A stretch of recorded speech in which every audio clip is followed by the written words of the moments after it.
Hey guys, what's up? It's Levi here with the Creative Cow and Food Fight VFX, and today I'm coming to you with kind of an interesting concept here. I'm kind of coining the term uh, time travel tutorial.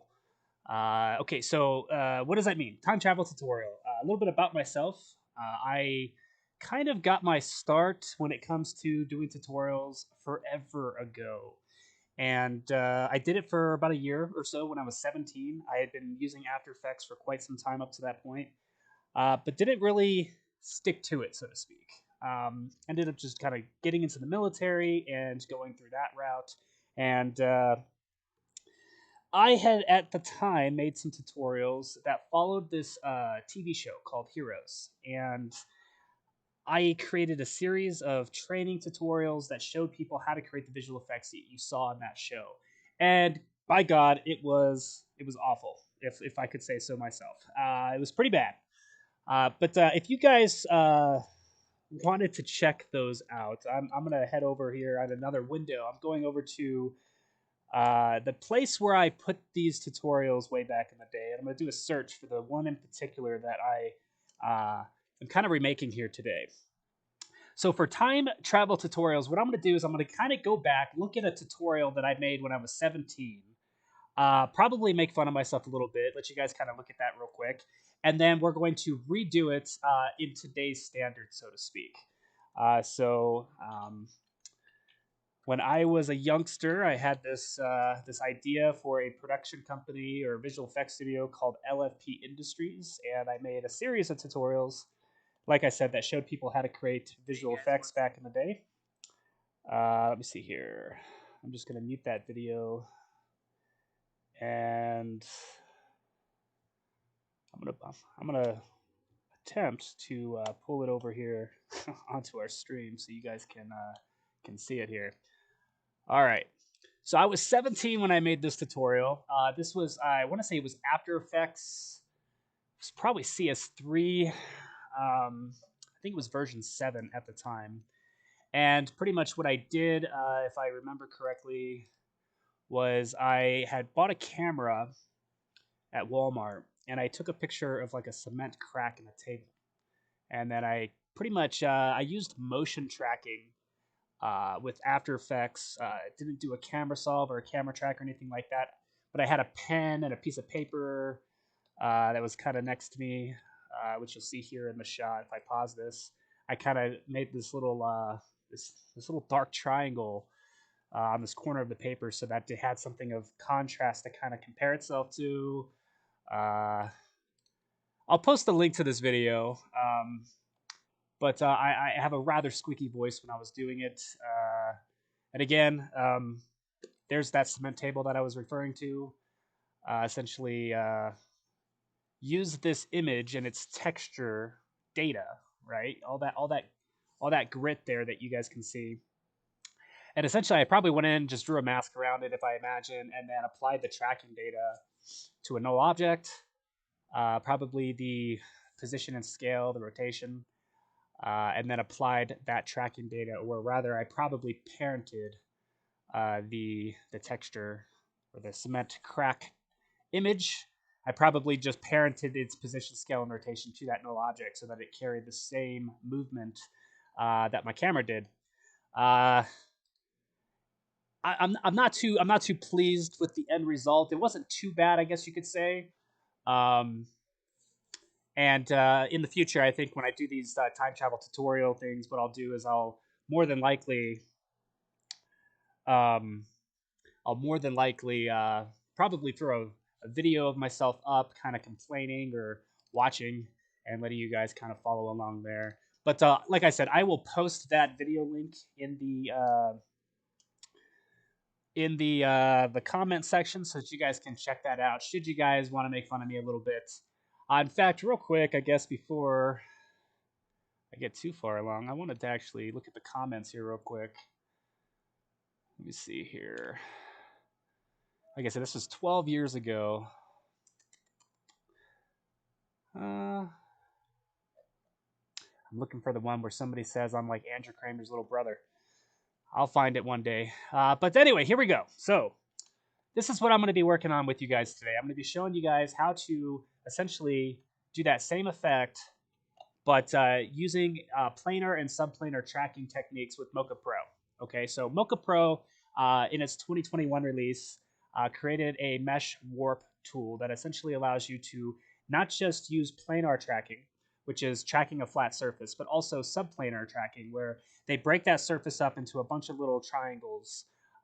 It's a mesh essentially, and those mesh planes become their own like subplanes. So it's subplanar, and those are actually what drive the main plane that they sit inside of. And so as the skin moves, you guys will see that it actually it bends and warps with the hand as the hand moves around, which is a real neat technique to be able to take advantage of. And then of course, I think I did a much better job this time around of healing my hand up. That looks pretty smooth. So I'm going to be showing you guys how I did this this effect here in this particular instance. And then I have one other example here. If it loads up, and I didn't do a ton of color correction, I guess, when it comes to the actual wound on my face, but I wanted to try to create some bruising around my eye. You know, what I might even do is just remove that cut. You know, it's a little redundant at this point, so I'm going to go into some of these pre-comps, and I'll just, yeah, I'll get rid of it. And then we'll come back to the top.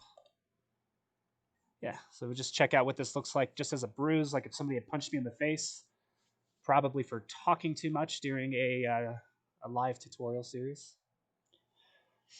By the way, if you guys are hopping on there and are going to be interested in continuing to watch this video, essentially what we're going to be doing as just a real quick, another brief explainers, we're going to be showing you guys how to create post-production wounds and composite them onto your actor's face or body. You can do lots of things with this. You can replace the graphics on a t-shirt. You can do color correction. You can do rotoscoping. You can put tattoos on your actors, or you can even remove tattoos from your actors. And so here we go. I got the bruise there on my eye. As you guys see, it bends and warps with the movement of my skin. So that's what we're going to be taking a look at how to do today. So before we get started, if you guys want to hop on the comment real quick, have any of you guys, yes or no, worked with Mocha before, or Mocha Pro in this case? We're going to be using the Pro version, and we'll get into how you guys can get that. I believe they have a free trial you can download, so we'll take a look at that here shortly. But hop on the comments here real quick. Tell me if you guys have ever had any experience using Mocha Pro or any other type of planar tracking software. So in this case, for those, it looks like a couple more of you guys have hopped on here. We are going to be using Mocha Pro today to create some pretty cool visual effects. Some rapid cellular regeneration, as well as that bruise there on my eye.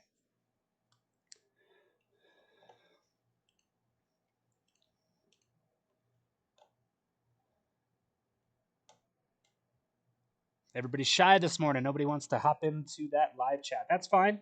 When you guys do get around to it, yeah, if you guys have had experience using Mocha Pro, awesome. We're going to be kind of going through. Hey, Rigel, welcome back. You are here every week. Rigel, did you just now hop on? Do you know what we're going to be doing today? I'll show you just in case. We're going to be creating these two different shots using Mocha to do some planar tracking of my hand here. And so this is kind of like a rapid cellular regeneration effect. I'm redoing a tutorial that I made 12 years ago. So if you didn't get to see the little preview of that, you can check it out in the link. And then I've got this this bruise on my face. As you guys can see here, it warps and everything to the movement of my face. So I don't want to keep repeating that. We're just going to go ahead and get started, guys. First thing I'm going to do here is just kind of clean things up. Like I said, you know, I've been working on this through the evening. No, don't want to create a new comp. I'm going to drop that into a new window. I'll just call this old stuff. That was me sitting up all night figuring out how I was going to set this up for you guys. And I think what I'll do is I'll find those two video clips. There's the one, there's the other. And I'm going to drag them outside of that folder so that we can work with them.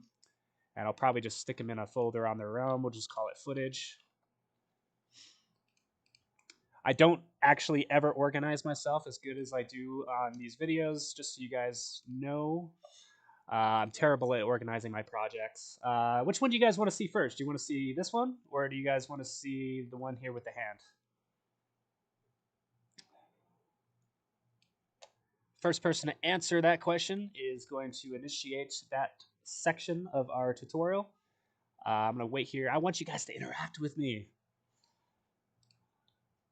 Rigel's always here.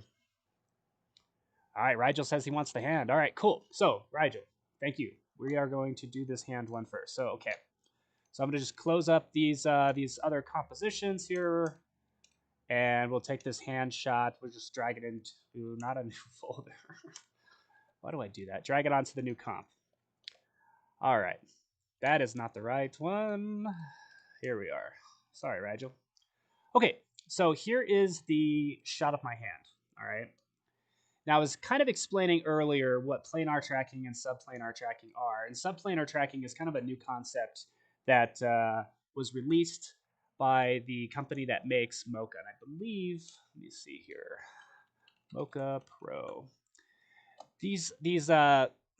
The unfortunate thing is if you guys wanted to use just the AE version of Mocha, you would not be able to do what I'm going to show you today. You would need Mocha Pro. And so I'm right here. I'm on their website right now. And if I went to purchase, I believe they have a subscription platform. I might have just bought a year. I was just blown away by what this stuff can do. I've used Mocha before in the past, but I've never gone beyond just the AE version. I've always just stuck to that one. Wasn't willing to pay for it, I guess you could say. But if I looked at Mocha Pro here, yeah, they have a monthly plan. So if you have a couple different options, you can get the plugin for Adobe, Avid, OFX. It works for Nuke. It works for Adobe Premiere. They have a standalone plugin as well. So one thing that Mocha does that's really, really nice is they essentially make it compatible with as many different places as they can. I don't make the habit too often of making tutorials that have a premium barrier essentially between yourself as an artist and creating the effect. But as you guys can see here, that annual plan, $600. They do have a pretty affordable monthly subscription now, and so you could essentially just try it out, for a month. And if you don't like it, or if you're done using it, you guys can just cancel that subscription. And that's something that wasn't available to any of us back in the day. So whenever I see that there's an affordable subscription type situation, I feel less weird about suggesting you guys get it. So I'm going to go ahead here. I'm just going to trim the end of this comp off so that I just have my hand. I kind of wiggle it around, try to pretend like I'm in pain. We'll shut off the audio so you guys don't have to hear my bad audio acting. And then I close my fist. Okay, so we're going to start here. The first thing that I'm going to do is I'm going to click on my layer, and we'll just rename it. I'll just name this track BG for background plate. Plate is, in other words, a piece of footage. I'll go to Effect, and I'll go to Boris FX Mocha, and I'm going to select Mocha Pro. And I'll make sure that I'm in full res here in my preview panel, and then I'm just going to click the Mocha logo here in my effects panel, and that will launch Mocha.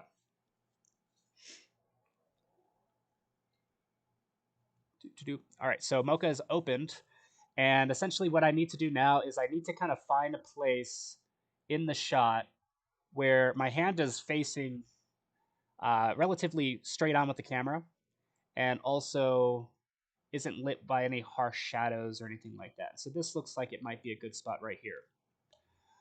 So I'll just kind of go to where I'm on one of these actual frames here, not one of the middle frames, and I'll also make sure that whatever frame I end on isn't really that blurry. Okay, so this one looks good here.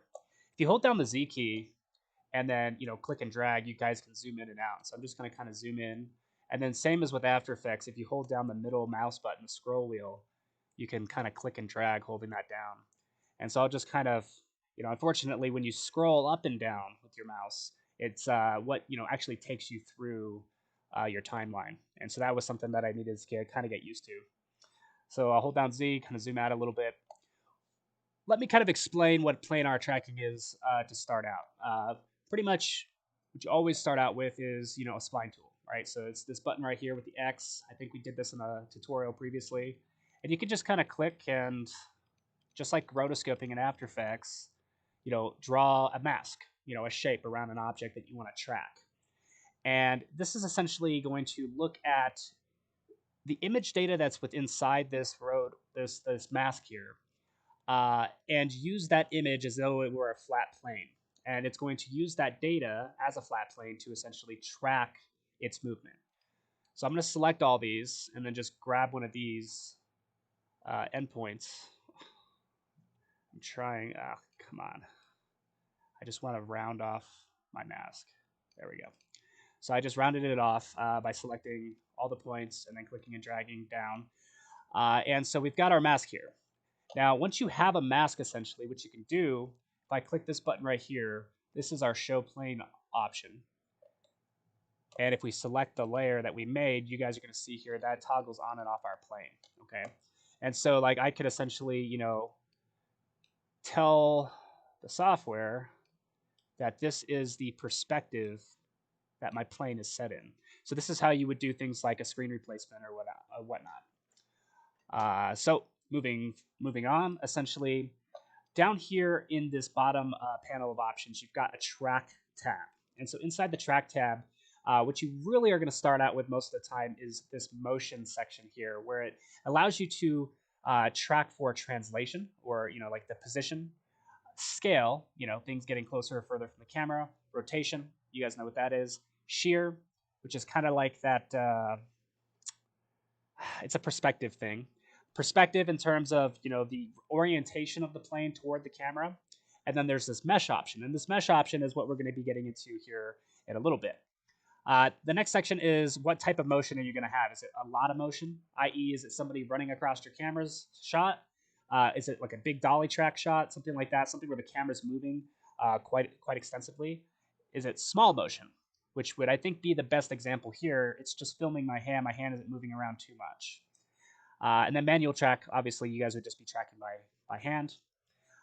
So if I were to go ahead, I'm just going to select small motion. I want to track everything. We're not going to touch mesh right now. I just kind of want to show you what this does in terms of just the planar tracking, and then we'll get into subplanar. And so once you've drawn your mesh and you've chosen the type of motion and whatnot that you're going to have, you come over here where it says track. You would not use the normal timeline controls. You would use the ones that have these little T's in them. And you can either choose to track forward or track backwards.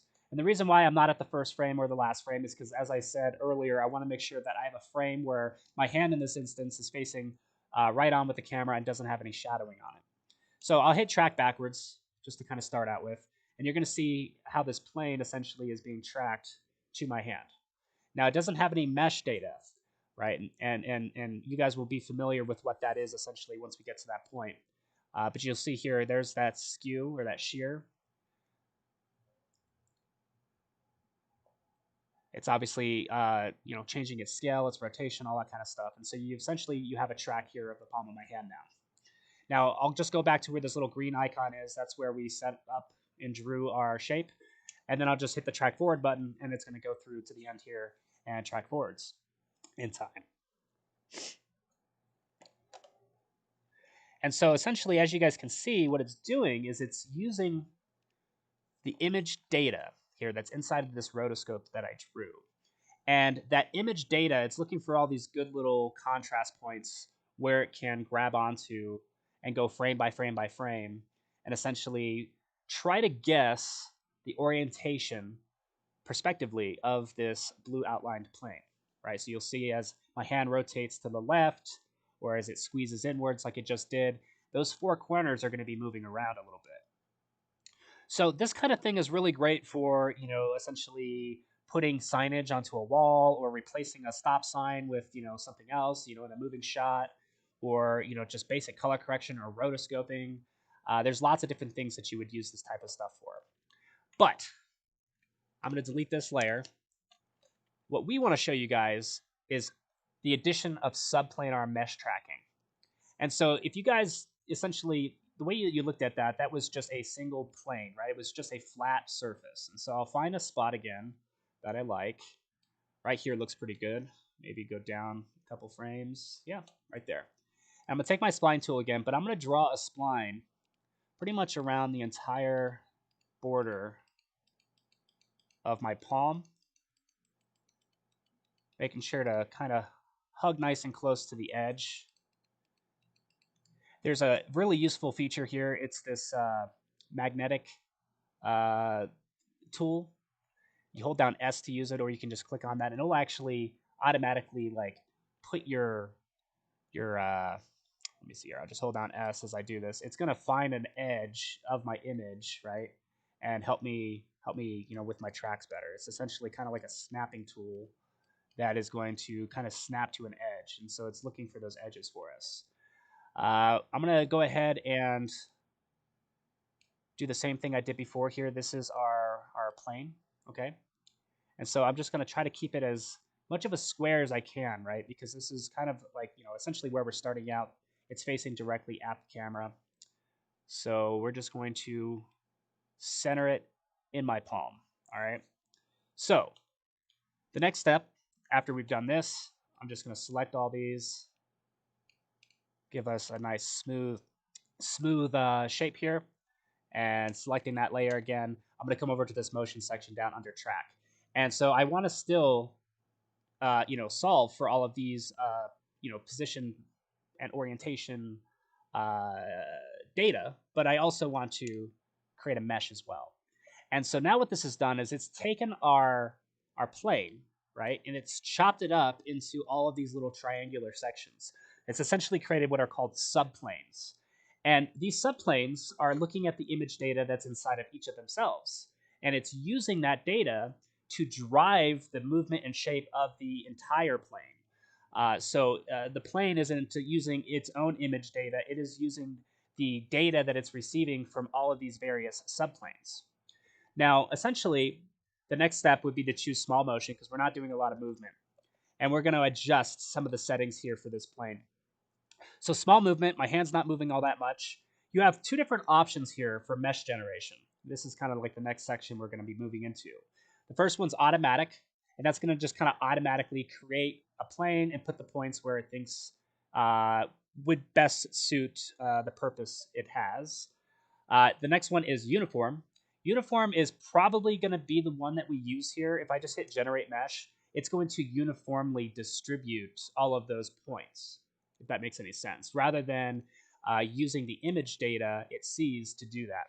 And so that's really great for working with, skin or, like walls, things that don't have a lot of like texture information in them. You create more of those points. You create it kind of in a evenly spaced and distributed grid, and it's gonna give you better results. But if you have something that's waving quite a bit, like a flag or something, or clothing, that would definitely be a good use case. And so we're actually going to be using that uniform one. So I'll just go ahead, I'll click uniform, I'll hit generate mesh so you guys can kind of see what's going on so far. The next option is this vertices on spline. If I uncheck that and hit generate mesh again, you're going to see here that none of my points, in fact, this icon right here, if I click and hold, lets me choose between seeing it as a mesh or just seeing the points on them on their own. So I'm just going to go ahead and click the points. So ignoring these outside dots, all right, all of these ones on the inside represent, your planar data or your tracking mesh points, okay? So none of them are outside or on the vertices outside barrier here. And that's what that means. Essentially the spline, which is that line going around the outside edge, it won't touch any of that. So I'm probably going to leave it unchecked here in this case because we really only care about the data that's happening here on the inside of my palm, and I don't want it to get confused with anything along the outside. The next thing that I'm going to suggest you guys do for a shot like this is select adaptive contrast. And this is going to be extremely useful in terms of using additional contrast data so that it can kind of figure out where all the points are in this image, because this is skin. It's pretty flat. It doesn't have a lot of contrast built into it, such as like my floor here would, or my countertop, or any of the texture here in the wood grain. all of that would be very easy to track, but a hand's going to be a little bit more difficult. So I hit generate mesh again. I'm just doing that each time. You can also clear the mesh anytime you make changes. The next option here I wanted to point out to you guys is mesh size, right? So if I make this smaller, it's going to move those mesh points. It's going to make the actual subplanes smaller. So you'll see here when I hit generate mesh, it creates a lot more. Oh, I want to make sure. See, I was scrolling with my wheel again. All right, so yeah, so that's a lot of data. So we probably don't need that much. I think 15 might look okay. I think 15 will work for this. The next thing is your mesh tracking, your smoothness. Okay, so smoothness is kind of like the rigidity of what you're tracking. Okay, if something is on the lower end of smoothness, essentially what it's telling Mocha Pro here is that it's allowed to essentially let those points maneuver around and not stay stuck to the image data of the original spline, right? So things that are looser, such as like water or like a flag or something that's waving. If you turn that amount up to something that's more rigid, that would be an example of something that has more solid depth to it. It's not going to allow a whole lot of movement in the first place, and so you can essentially put that point higher. I usually just use auto smoothness, right? And it probably will stick it out to somewhere around 50. As far as the mesh size, they recommend about 32. I just want more data here, so I'm going to just go ahead and opt to go a little bit smaller. But those were the recommendations that Mocha and their software development team gives you. So that being said, all of that out of the way, let me just go ahead and start tracking back and see what happens here. So right away, you guys are going to kind of start to see with the way that the mesh actually starts to distort, it's almost taking the shape of my hand.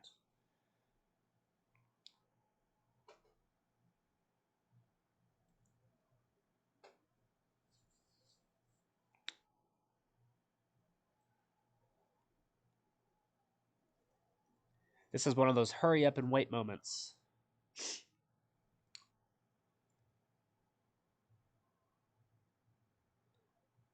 Let's go ahead here. I will go back to just show points. And I think, was it this icon? Yeah, the quick stabilize mode. If you click that, it's going to just kind of keep the hand here in the center of the screen. So as long as there isn't a whole bunch of movement on the hand, then I know that it's tracking in terms of its outside spline okay. All right, so we'll take a look at what that looks like. I'll turn off the stabilize mode. There's a little bit of a weird warp here. I think it has to do with this part of my hand kind of coming forward and kind of leaning into the camera a little bit. Everything before that looks okay. It's just this part right here that looks a little strange.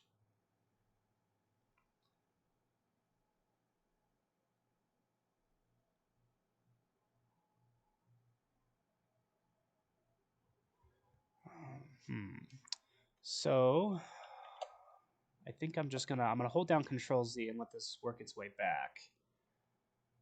I'm gonna make a couple adjustments here to the mesh. In fact, I am gonna have to just delete the mesh here because you only have so many Control Z's. So I'll just draw a new mask.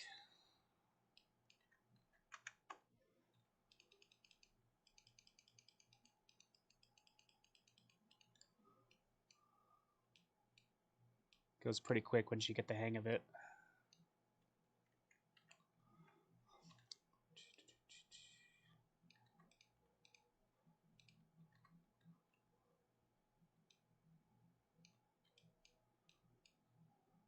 Just gonna drag some of these to the edge here, holding down S for that magnetic tool. That's looking okay. Just gonna rotate this plane. Might even just make it smaller, I think.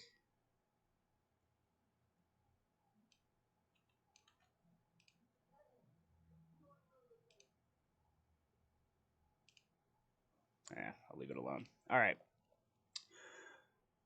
So I'm gonna go and I'm gonna choose large motion here real quick. Actually, no, it's still going to be small motion. I'm going to leave perspective unchecked. I'll generate the mesh just as we did before. I might even give myself a little bit more mesh data. I'll put vertices on the spline. I'll hit generate mesh here. For smoothness, I think I might just bring us down a bit, maybe to about 30. Because my hand does bend and change shape. And let's see what that does.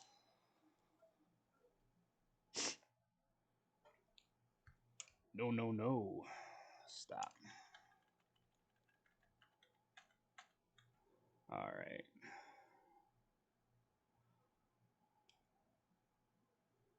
Let's turn this back up the other way. 75, generate mesh. And let's try it that way. All right, it's a little bit better. I went the wrong way with our smoothness.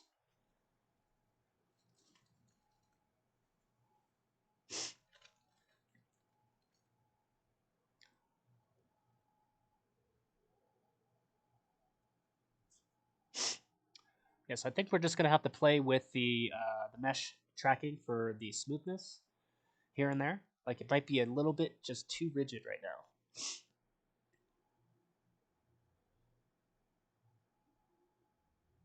But we'll see. So as I was explaining earlier, though,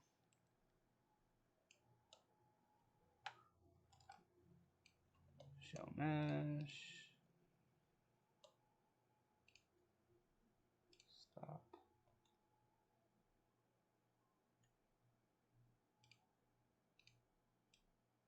Ah, my bad. Okay. You have your initial plane, and then you have this subplanar tracking. And I can already tell it's not really letting these points maneuver around pretty much at all. So we're just gonna go back one more time. It's just tweaking it, guys, just to kind of get the perfect result. I want these to contour to the shape of my hand.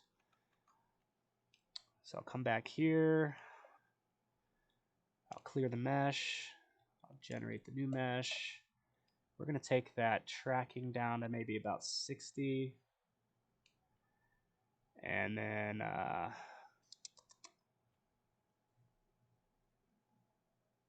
small motion. Yeah, everything else looks good to go. Let's give that another try.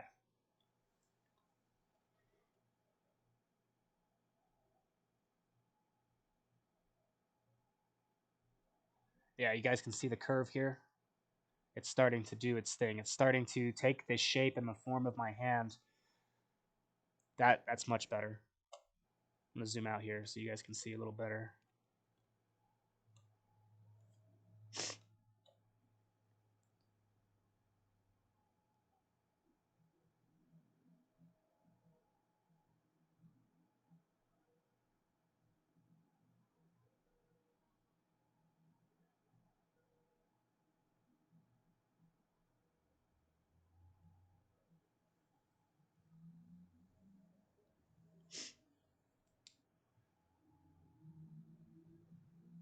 I know it might seem like it's going kind of slow, but considering, guys, that I am streaming from my computer, which is essentially doing real-time hardware encoding to push out the video feed, and then doing this planar tracking and subplanar tracking, and then running After Effects, 2 monitors.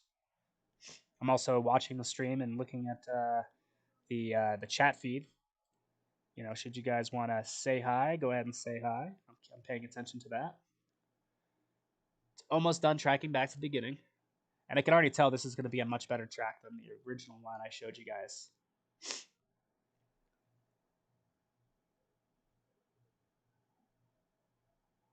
Alrighty.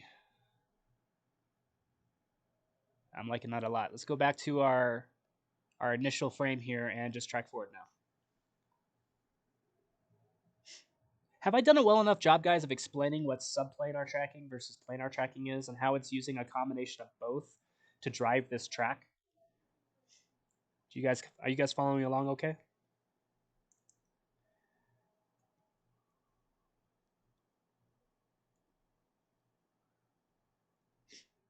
We have Oizy saying hello. Hello, Oizy. I don't know if I'm saying that right. We got ST Photoworks tuning in from Malaysia. Welcome, welcome. It's always cool when I get to touch people in other countries, I mean. Well, it's like another world.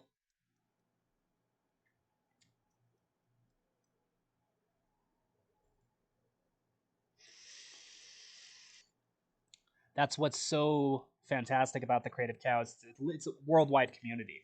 I mean, it's literally the OG of creative forums.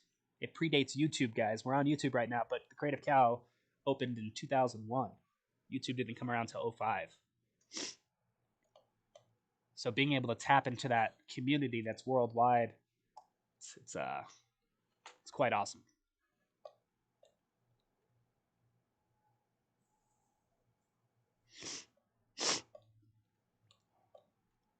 So the other thing I should mention is that the sub mesh process, it is very, very sensitive to difference in light and shadows. And so I would probably need to do a subtraction mask there, which I'm not going to show you guys how to do today. Not super, super important because our wound is going to have healed by the time we close our fist.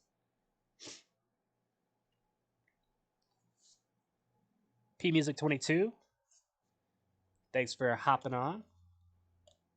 I'm happy to do these streams, and I'm glad that the explanation was clear for everybody. All right, so we've got our tracking data. What do we do next? There's one final step, super easy. What we're going to do is we're going to go to the Stabilize tab here at the bottom, and we're going to figure out what frame that we started on. In this case, it was the 5-second 5.25, we'll just call it that. What we want to do essentially is use this warp mapping tool set here. So we're going to select mesh warp, and we're going to leave unwarped chosen, and we're going to choose high for our quality. And we'll just go ahead and save Mocha at this point. File and save project. And then we will close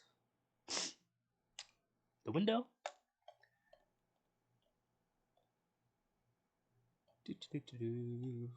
And then I'll show you guys what data we just got. Assuming After Effects doesn't freaking crash on me.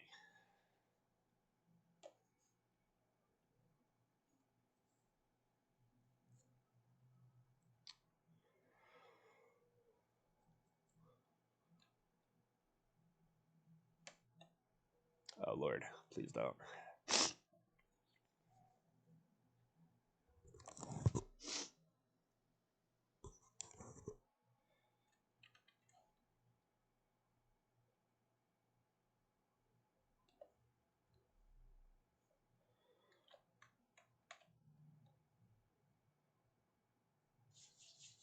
Yeah, I think I hit the X button on Mocha before it was ready to close, and so it's causing a conflict here.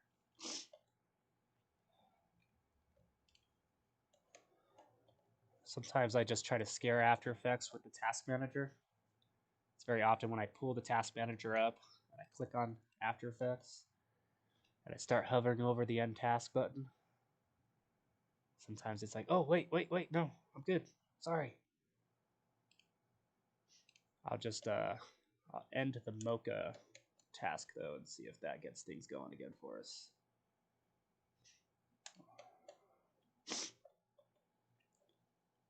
And it did. All right. Let me just click back into Mocha and see that we're good to go here. Hopefully we are.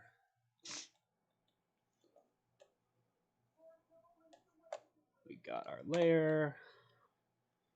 Looks like we got our track. Yeah, it's good to go. So I'm going to hit X. And now I'm going to go to the 525. Actually, you know what? Let's do this. Let's go to File, Save As.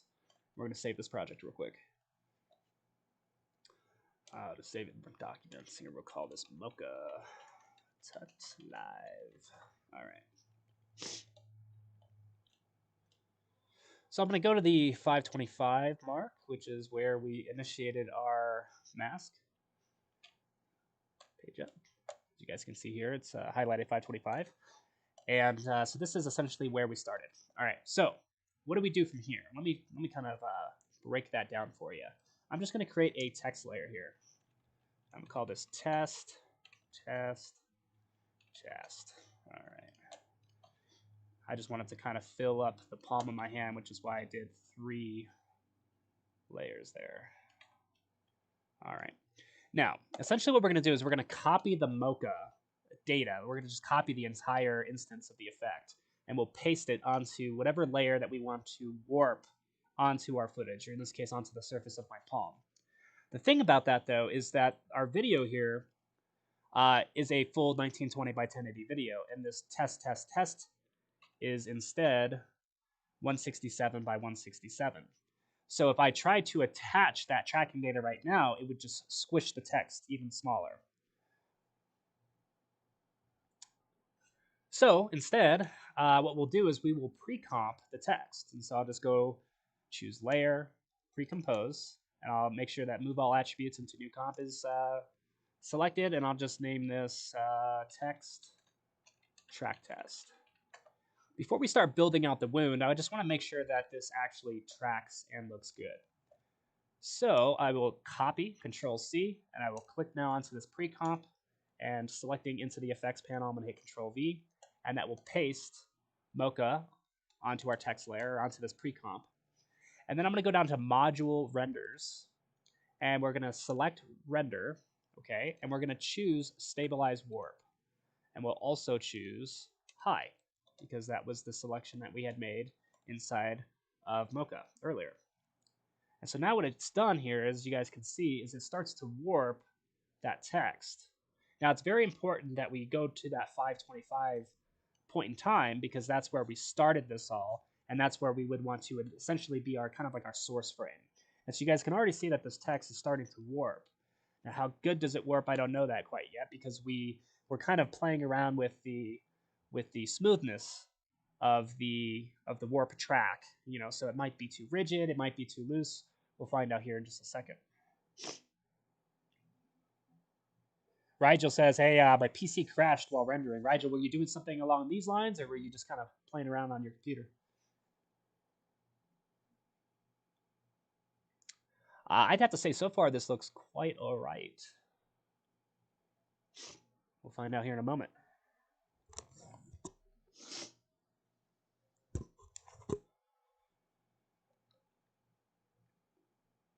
Just running out a little quick cache preview. Well, not so quick, but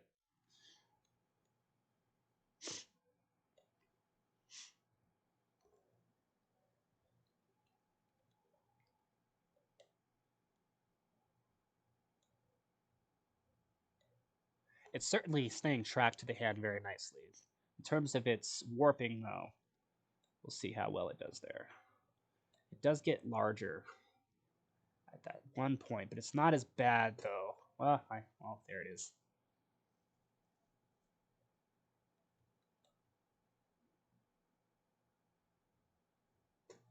It did that in my original example video, too. It goes back down here as I turn my hand away.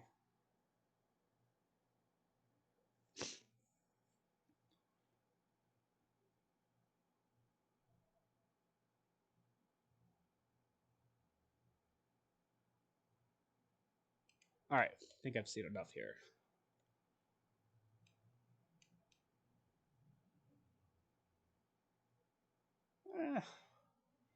Does quite a bit of warping.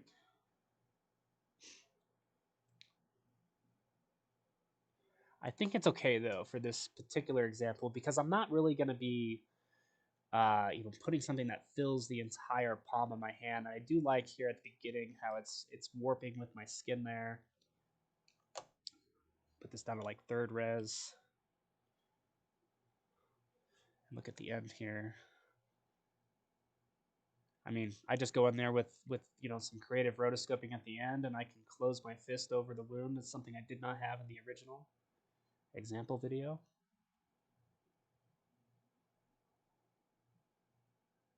Yeah, I think this will suit us just fine. All right, so let's do this. Let's essentially what we need to do now is we need to go grab our wound. Okay, so I'm just gonna actually I don't even need to import it. I already had one that I pulled off the internet. But you know, no, let's just go and grab a new one. Let's do a completely different instance here than we had before. So I'm just going to type in cuts, PNG, transparent background.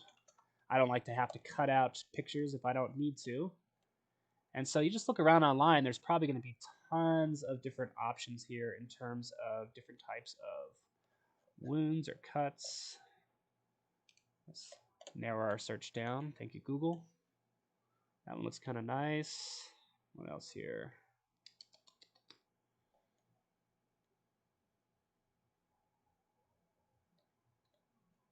This is where you guys got to have fun, get creative, start looking around, and really just building the best one you can find.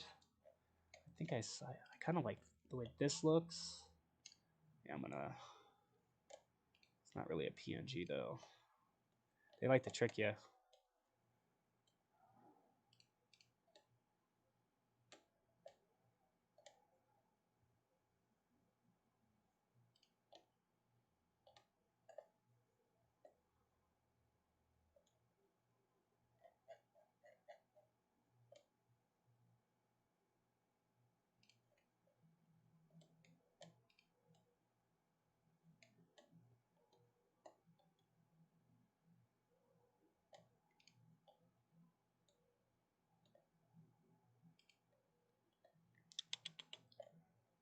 It's so hard to find PNGs these days.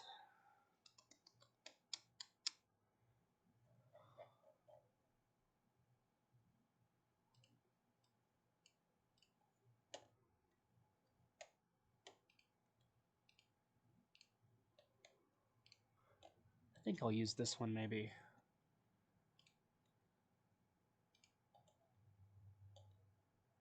Perhaps.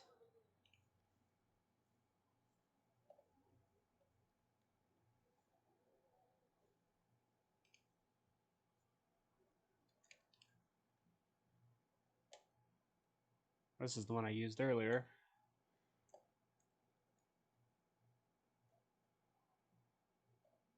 Which I'm just about ready to use again. But I'll give this one a try. Let's see, I can find a bigger one here.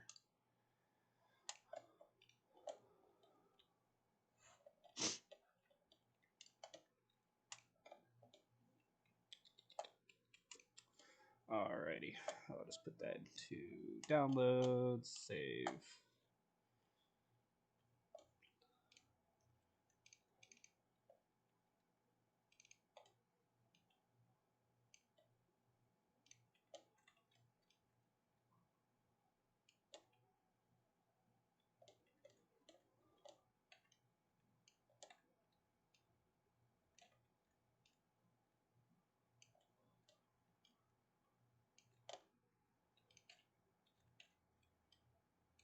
Alrighty, let's do this. Effect. We'll go to, we'll try to pull an Illuma key real quick. If that doesn't work, key out the writer.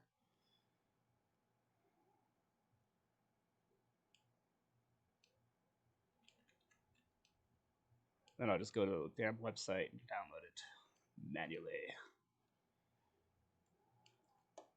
Alright, I guess we'll just cut around the edge of it. I didn't want to, but we'll just do it anyway. Feather that up.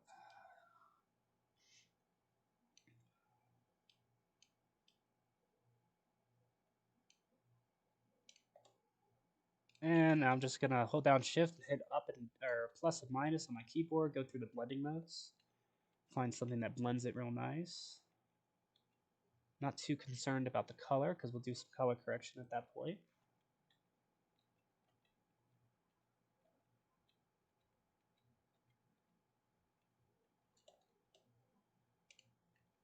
That's got a decent enough blend. Let's do some color correction. I'll go to Effects, Color Correction, go to Exposure. Pull the exposure down a little bit.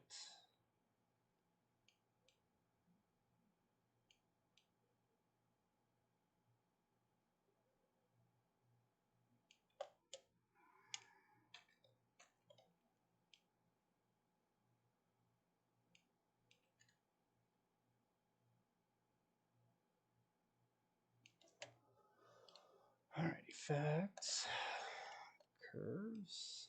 Do like a contrast curve here. I don't like this one. I didn't want to spend a whole bunch of time today on this tutorial, so I'm just going to go grab the original wound I had, scale it down, rotate it, position it where I'd like. For this one, I do go in and just cut out around the edge.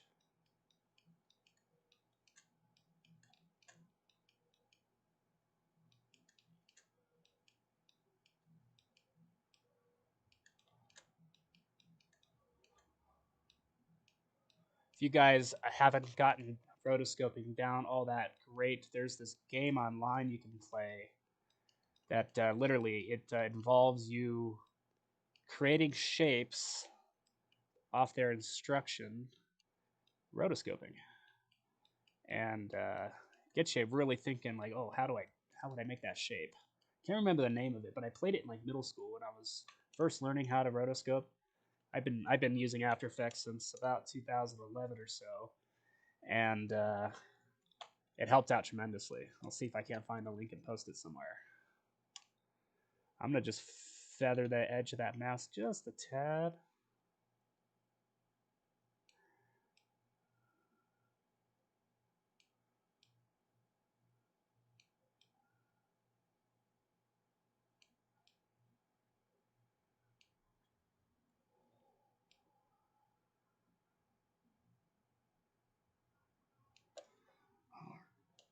All right.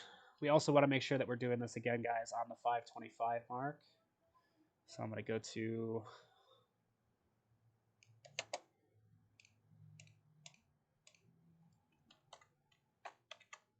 525. Play with the blending mode a little bit here.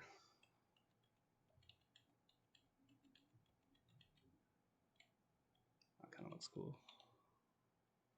Something like that looks nice.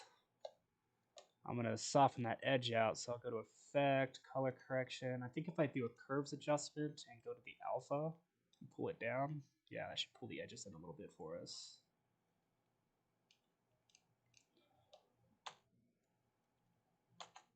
I'm also going to soften the feather.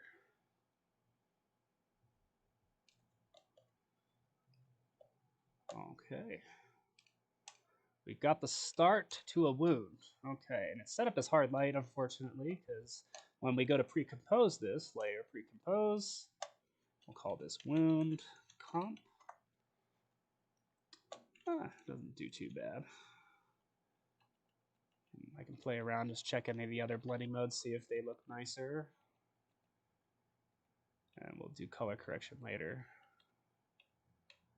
Kind of.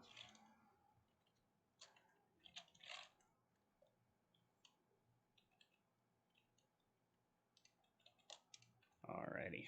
So, I'm going to take that Mocha effect, copy it, we'll paste it. Module renders, check render, choose stabilize warp, choose high, and let's see what we've got so far with the start of our wound.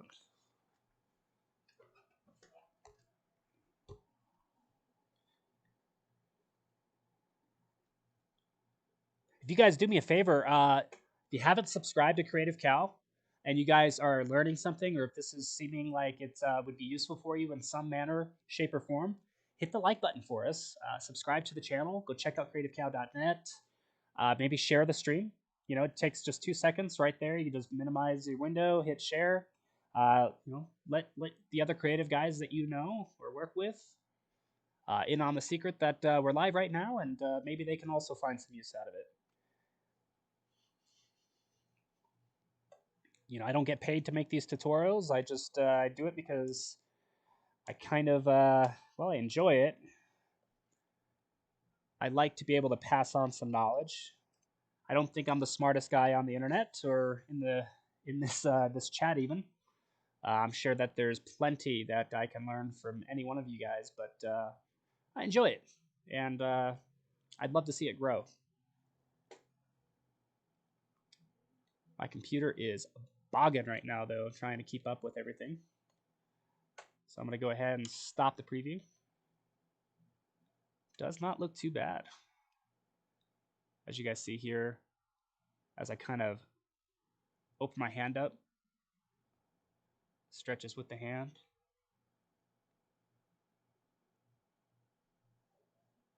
Not a terrible track. I think what I might.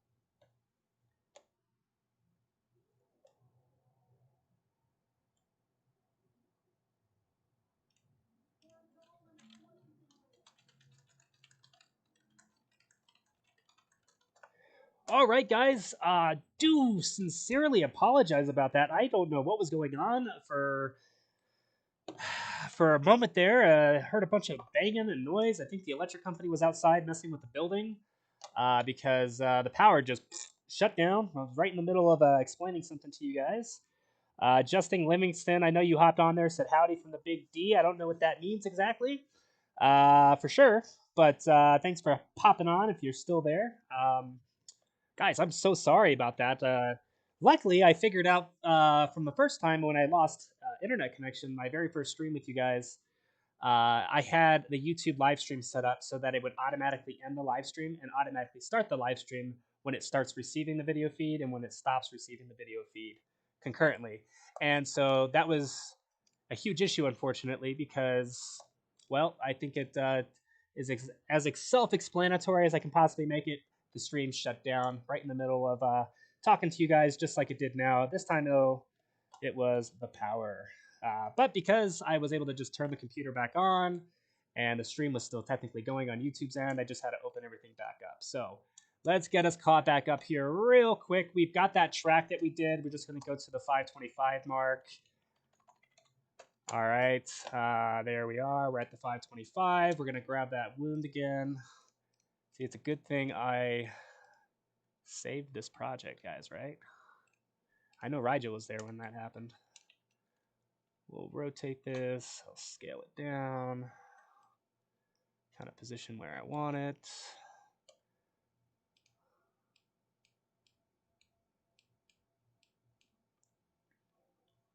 Ooh, too far.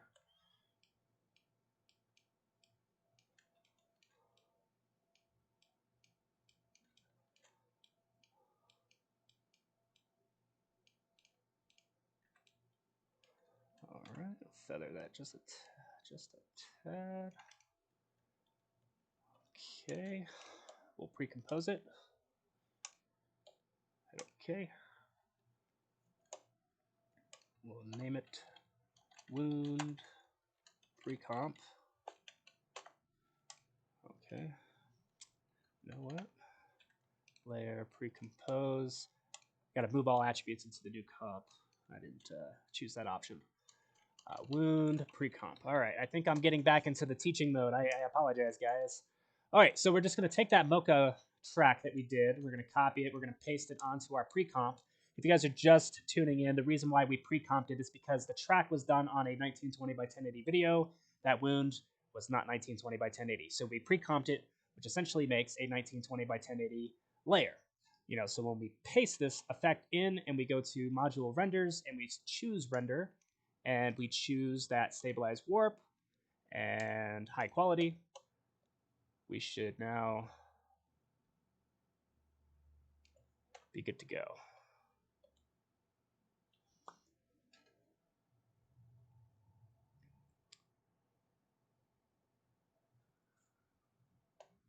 Yeah, so it's tracking to our hand very nicely.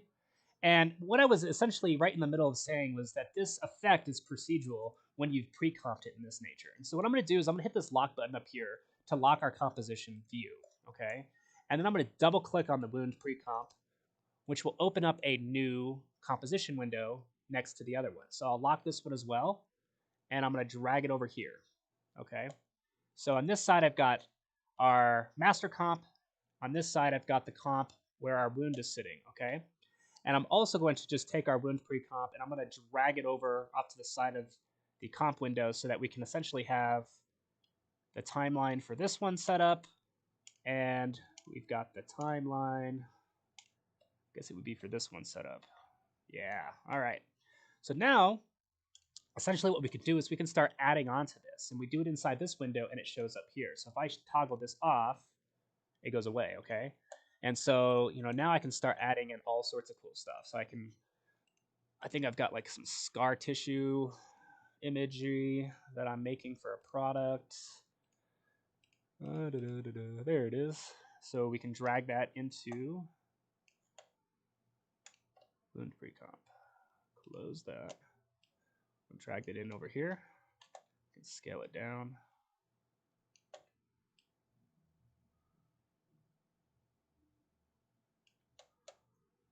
And I'll just go ahead.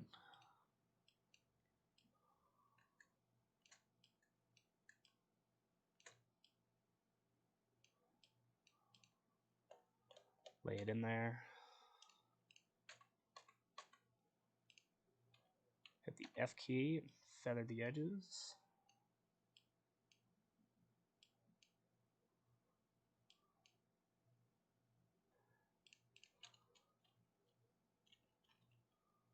And then I'll just toggle the transparency, or the blending modes, I should say.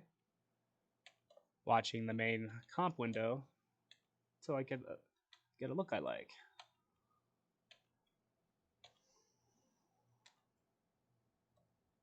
Latest vibes, how's it going? Thanks for hopping on. Welcome, welcome. What I might do instead is just leave it at a blending mode of normal for now and come in here. What I'll do is with the layer selected, I'll go to Effect, go to Channel, and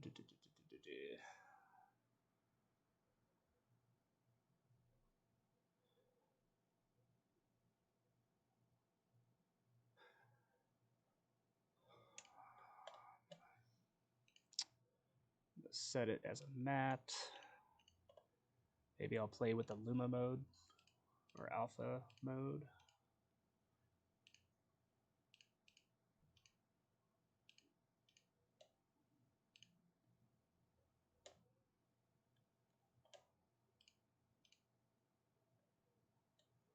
That's kind of a cool look.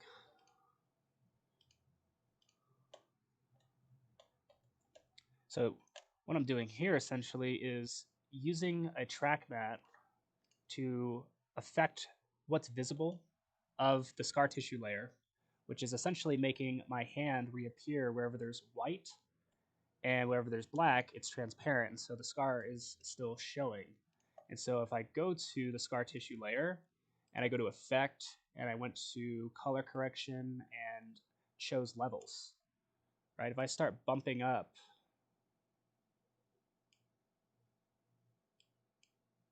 the white balance, it's almost like the wound is healing.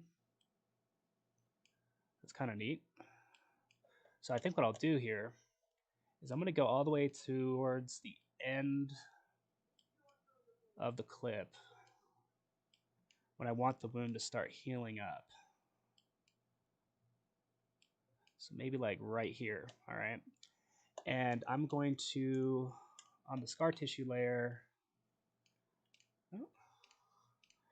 I'll just duplicate the original wound.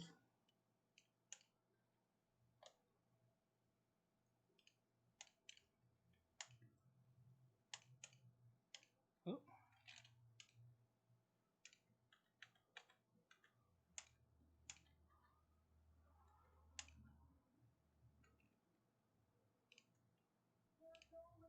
Okay. I'll turn the opacity down on it. So I'll go to the point in time that we had selected, and I'm going to just do like an Alt begin bracket, or Alt end bracket, I should say, which is going to end the visibility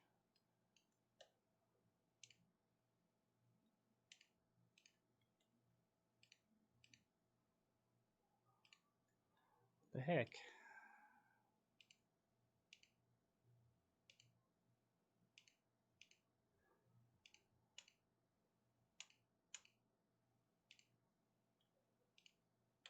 Oh, yeah, no, sorry. I turned the opacity down. I'm an idiot. Okay, so I'll come to about this point, and what I'm going to do is I'm going to take the opacity tool, and I'll turn it down at the very end here of that clip, and then I'll come back a little bit in time, and I'll turn it back up. And so what you guys will see here is that's going to allow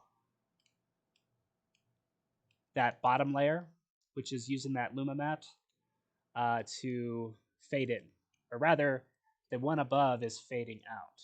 Okay, so once it gets to the fade out point, I think what I'll do is I'll set a keyframe on the scar tissue layer here on the histogram for the levels, and I'll move forward about the same distance here, keeping in mind that we had that other keyframe, and I will push the white balance up.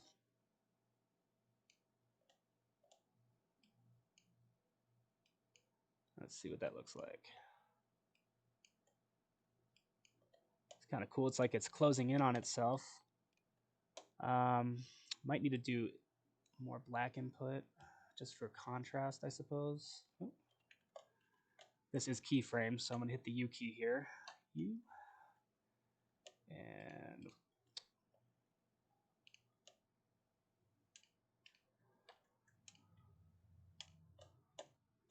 go back to the beginning here. I want to have some contrast here, so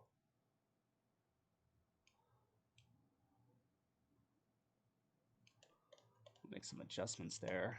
Oh, that's looking gnarly.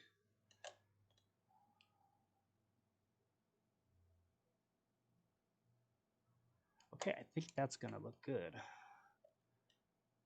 Oh. Come on, all right.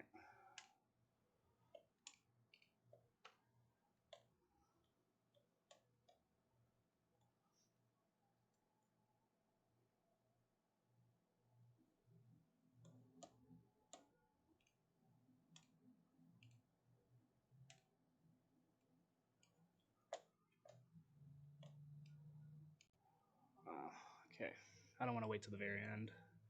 I'm just gonna go kind of to a half res here. We'll check it out.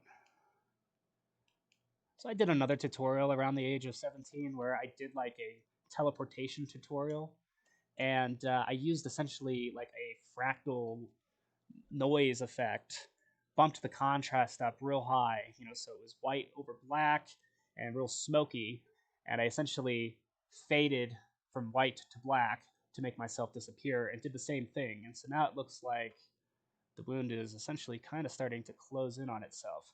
Now we're not done yet because there's more we can do here to help sell the effect besides just that. So we're going to just see what this looks like, see if the timing's okay.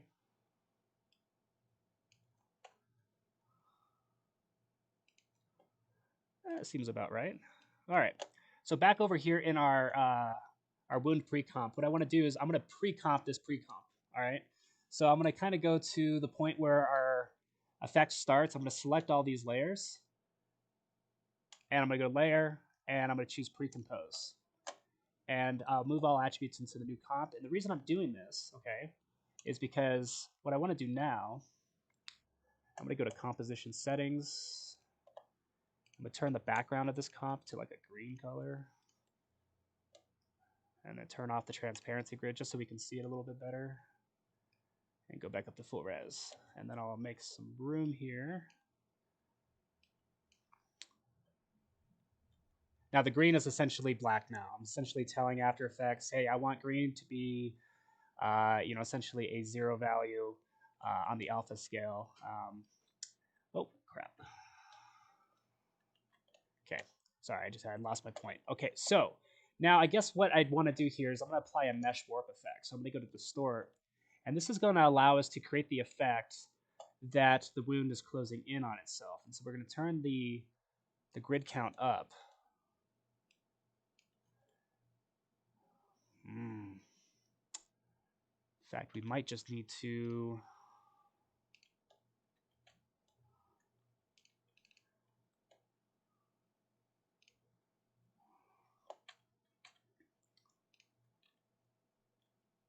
I'm going to scale this entire clip up just for the time being. We'll scale it down because remember, we're nested into this comp, so we're just going to layer, pre-compose, okay. Take that mesh warp effect again.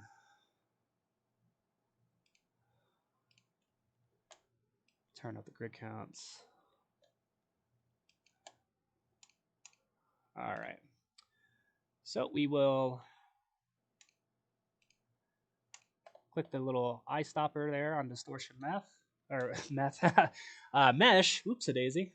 And I'm just going to hit the U key. That'll bring up that keyframe. I think it was, yep, it's about right here where the effect is done. So what we're going to do here is we're just going to go to where the effect is over, and I'm going to just hit the multiplication key on my number pad with this layer selected, and that creates a marker. So I know where to put this keyframe here at the end. But essentially, we're going to start to distort this mesh. We're going to kind of start moving everything in on itself, like this.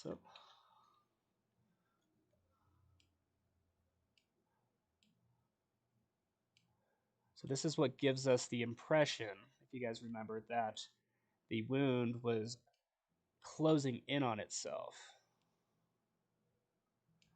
So we're just going to do this. In fact, what we might be able to do is turn the row count down so we don't have to do this as many times.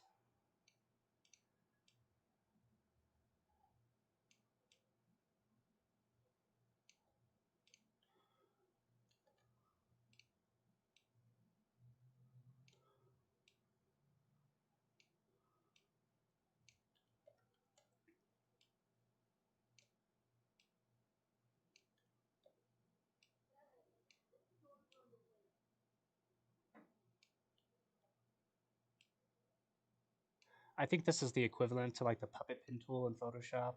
I'm not 1,000% positive, so please don't quote me on that.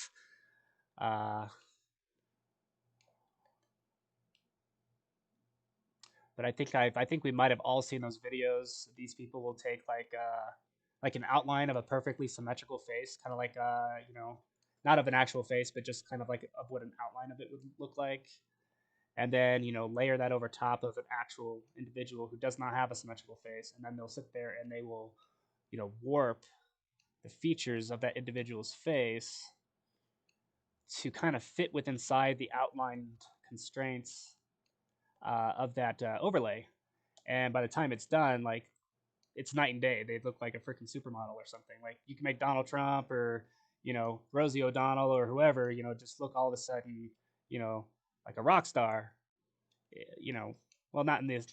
Rockstar is probably not the best example. Rock stars historically do a lot of drugs and whatnot, but I think you guys get what I'm saying. This is essentially kind of the same concept. We're just kind of closing the wound in on itself.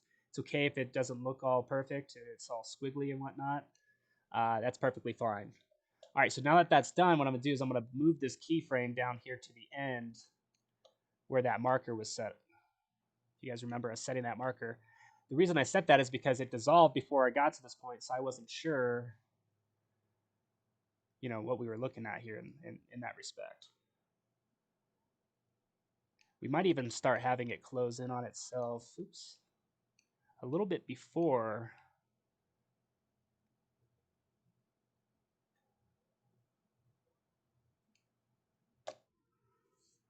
Oh boy.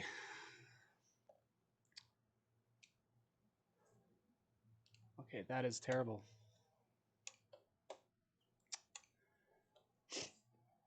After Effects ran so good for me last night.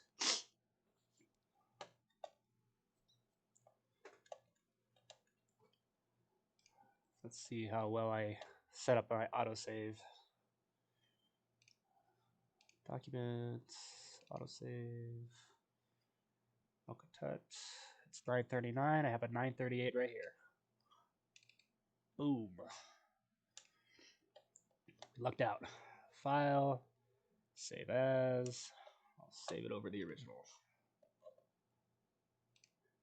Guys, if you don't know how to set up autosave, literally you just go to Edit, Preferences. There is a option for autosave here, and you can essentially tell After Effects to every so many minutes, I have it set to 4 in this case, how many maximum project versions you want to have saved, and where to save them. In this case, I just saved them next to where my project file is. And so, yeah, After Effects crashed, but we're doing just okay. We're doing okay.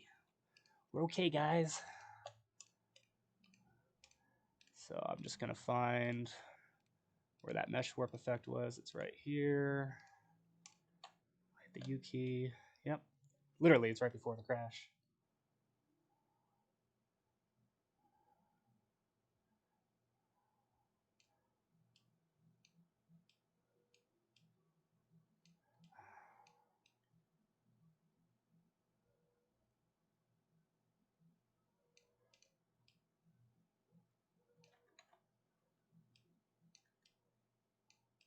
I'm just trying to time up the animation a little bit. Something like that looks okay. Might make it transition a little faster. Not there, but on the other one. So let me get back into our main comp window here. It was right here. Okay, we need to scale this back down. Okay, so close this one. We'll just layer, pre-compose again, hit OK. And then we'll come back over here.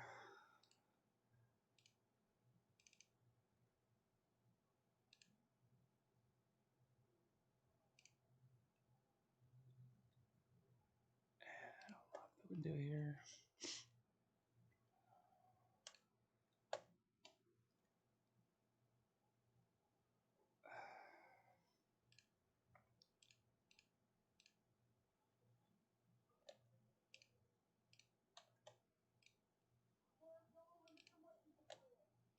Okay, there we go.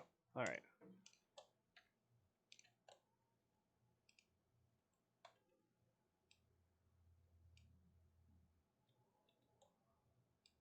So I'm just scaling this back down again. And then I'm just moving it over to position it on our hand. Just like we had it before. We just made it larger because I didn't want to sit there and fight with the mesh warp. And so let's see if it still does what it's supposed to do.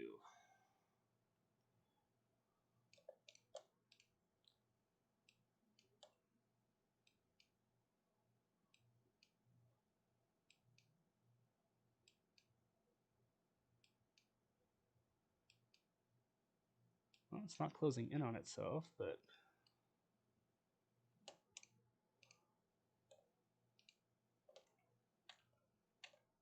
okay. Delete that.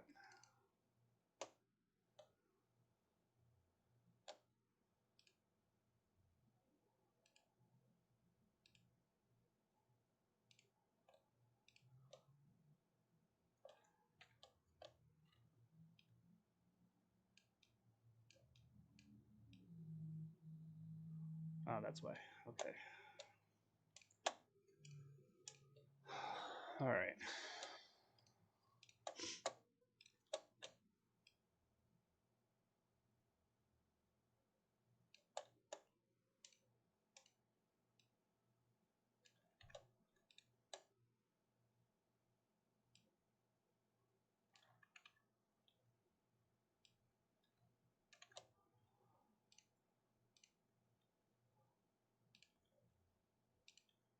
Let me see if I can just shift it by anchor point.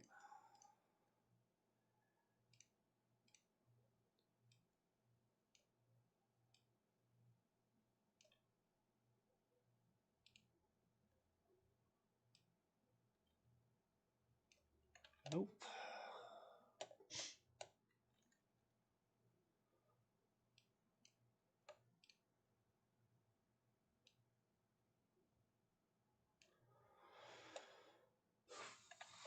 Okay. Here's what we're going to do. We're going to lock this window. It is locked. We'll double click over here.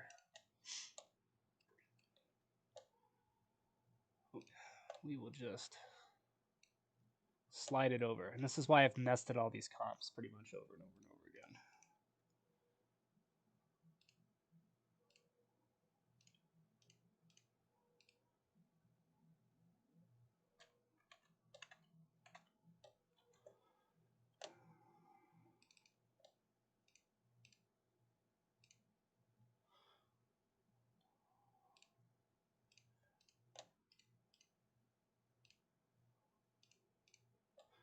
So strange. Like it's the effect is here.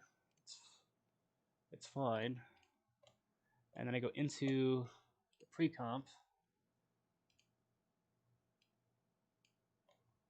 There we go. We're just centering it up there. Perfect. All right. Jeez Louise, that was more complicated than it needed to be. All right, so let's see how that times up now. We, of course, just need to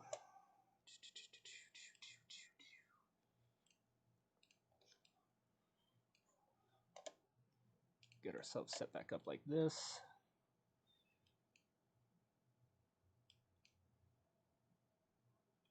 And this is kind of what I was talking about earlier with this whole effect, more or less just being procedural at this point,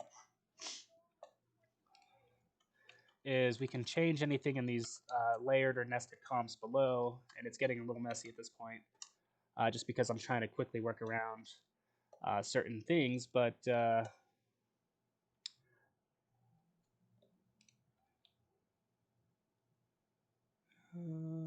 for that matter, we're not even in the right comp. We need to be up here. Okay. And so now it should be good.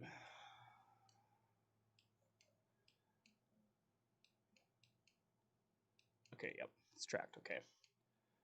Like I said, getting messy. All right, so I think what I was trying to do was have it start closing on itself about right here. Okay. So we're going to go find that layer with the green background, which I think is just world pre-comp here. And we are going to take our mesh warp effect, slide it in.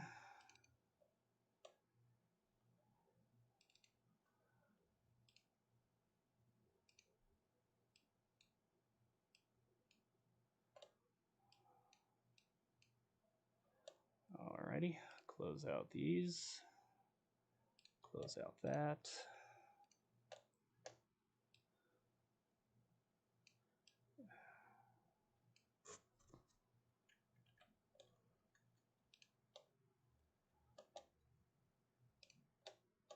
I know why we got messed up. All right. Yeah, I should have moved this next nested layer down. Instead, I was moving that freaking wound back over again, which is why it wasn't lining up with our mesh warp animation. So now it should start closing in on itself, and it is, while also having those strands kind of fade in as well, which is real neat, I think. I might even extend out the animation a little bit longer.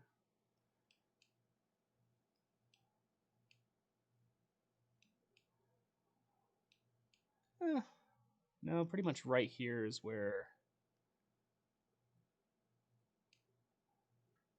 it's almost at its complete, you know, like almost all of the strands are filling in, so we might as well just have the mesh warp like that as well.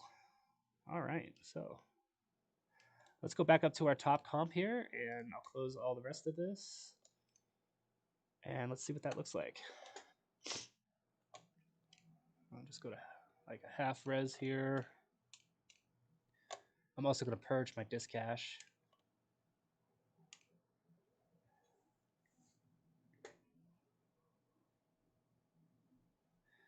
Yeah, Rigel, just looking at your comment. Yeah, crash, but thank God for autosave, right? Don't even know why it crashed. Like mesh warp isn't that, you know, hardware intensive. You know, I was playing around all night, you know, and the computer technically just had a fresh reboot, so I, you know, because of the power. So I'm not sure why it did that exactly, but it is what it is, I suppose.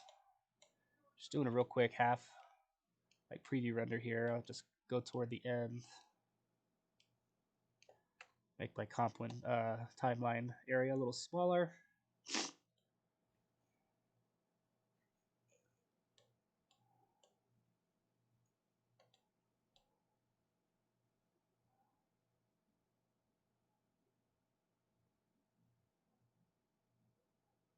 And you guys can see it's starting to close in on itself.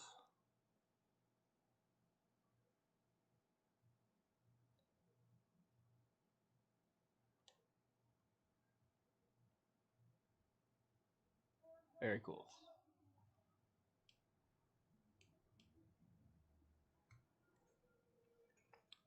So one other thing I think I would probably do is I'd go all the way down to the very bottom layer.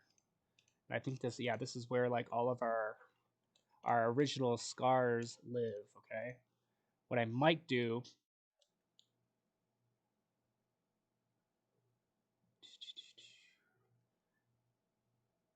is as it's starting to fade away, I'll probably take this top mask here, and I'm just going to make an elliptical mask around it.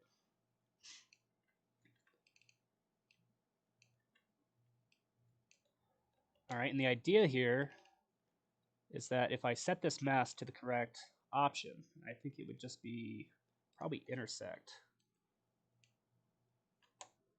Let me just make sure that this is soloed.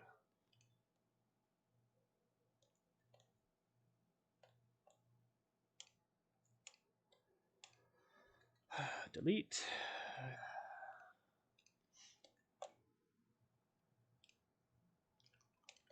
Gotta do it on the bottom one. I apologize. All right, so we'll make an elliptical mask around this bottom one. I'll rotate it.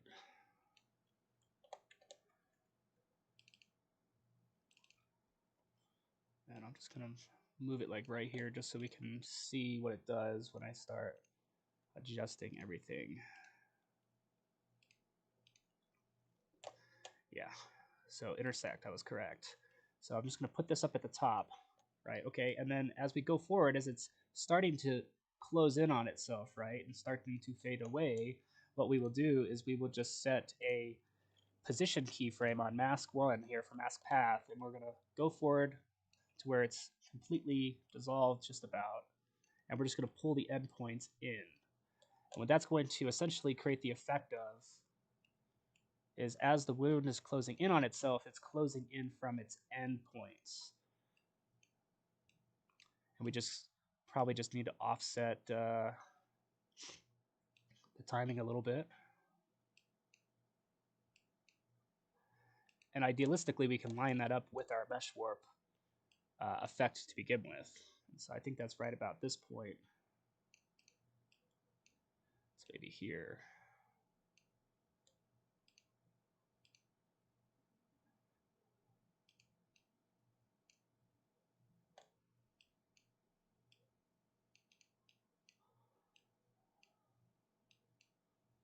And I'm just looking at this main window here to adjust everything.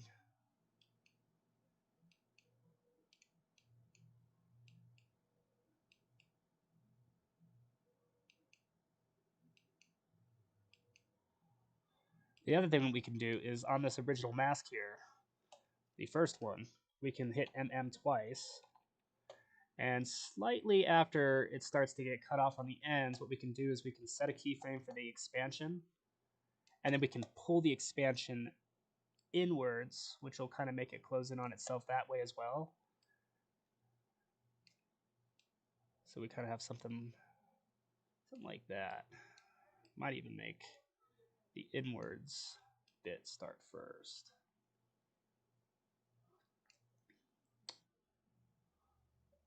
I know it's kind of hard to see when I'm working in half res, but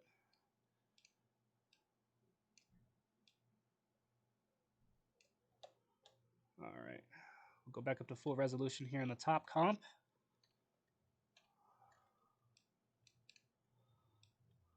All right, let's see what it looks like.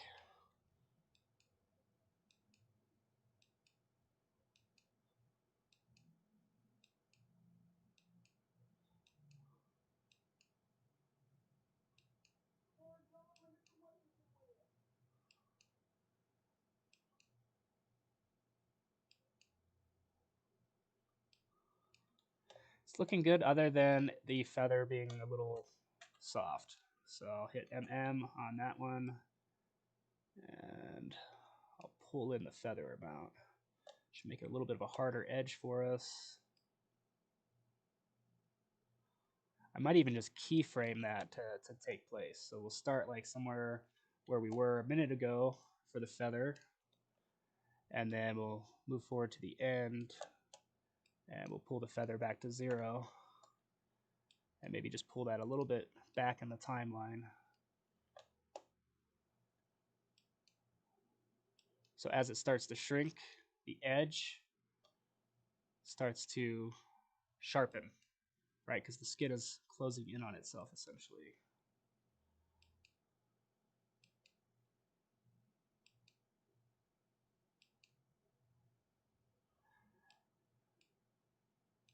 And then the tissue I think needs to start a little sooner too.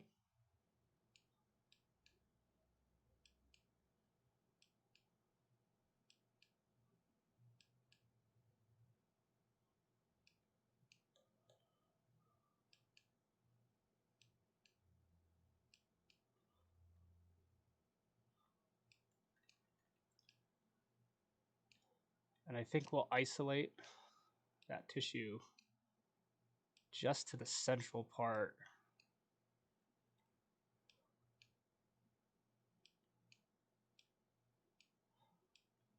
I don't know.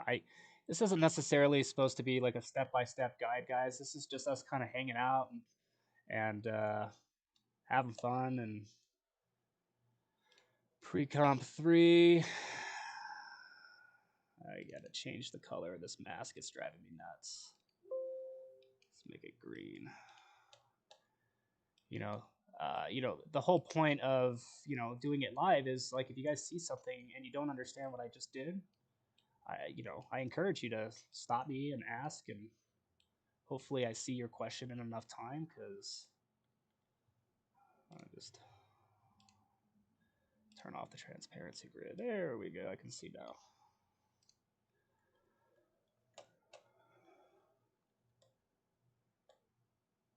Might even go to effect, color correction.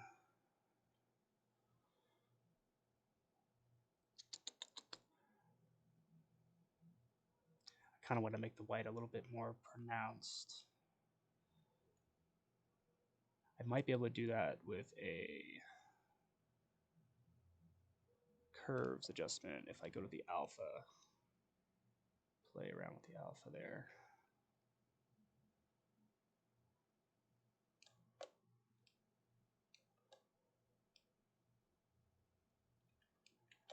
Actually,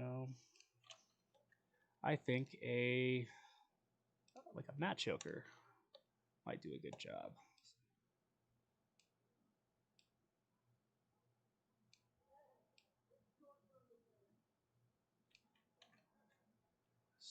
So turn the choke.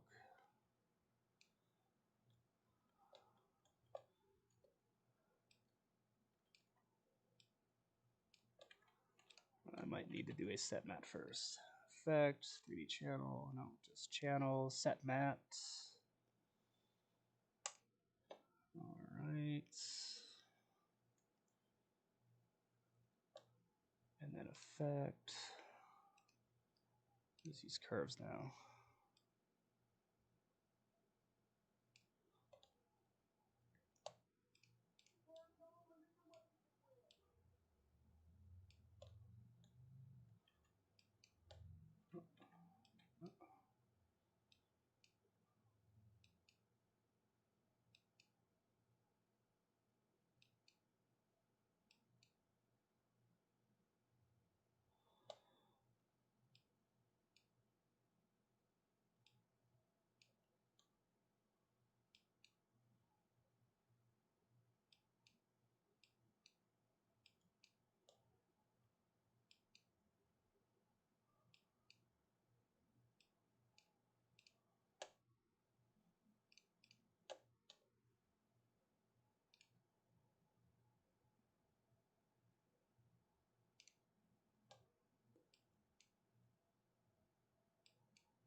I'm gonna invert this So I'm going to go to channel. I'm going to select invert, which will make the white black and the black white.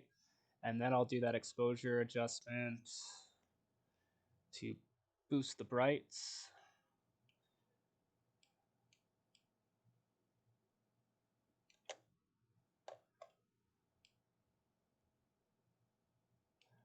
And then we will change the track mat from Lumimat to Alpha Mat. Maybe. Oh, I gotta shut the layer off as well. Yeah, so Alpha Mat. Nope. Oh, Luma inverted that. We're just inverting it. I remember now. Okay. I just wanted those lines thicker. That's all I was trying to achieve.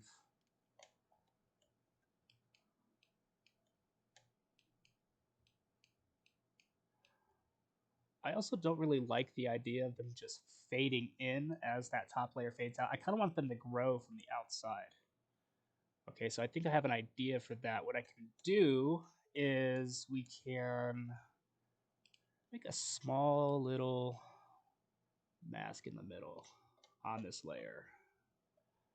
Okay, and we can set it to intersect and hit MM and turn the expansion. Ooh.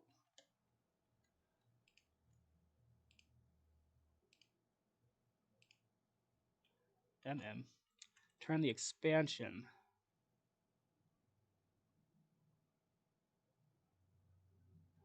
Oh, we got this backwards. There we go, subtract. Okay.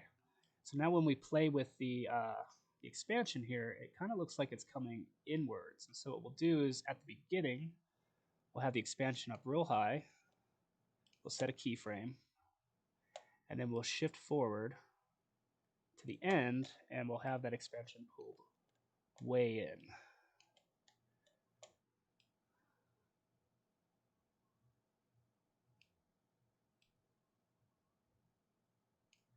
We'll kind of feather it a little bit.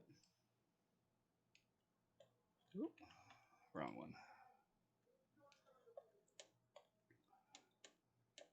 And I think we'll also bump the endpoints further out. Yeah, that looks cool.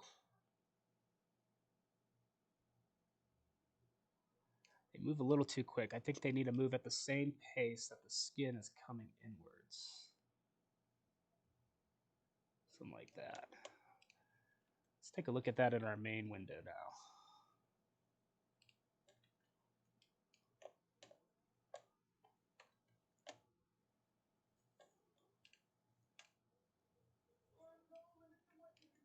I'm just going to run a cache preview here. Now's the time to talk to me. What you guys thinking? I'm sure that these tutorials can get maybe a little bit boring. We've had a lot of people tune in and watch today. A lot more than we've had before in the past, which is really awesome. You know, let's keep that up. Starts closing in on itself.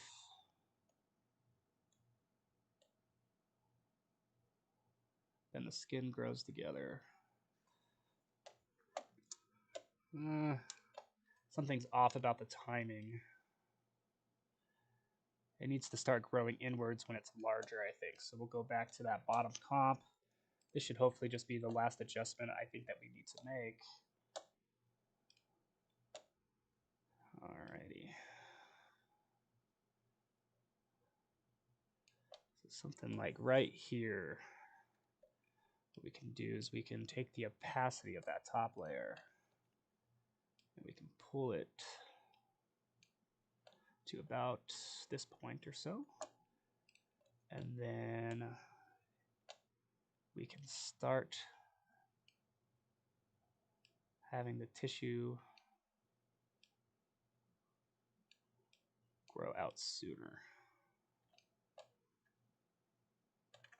I'm not playing with the correct mask.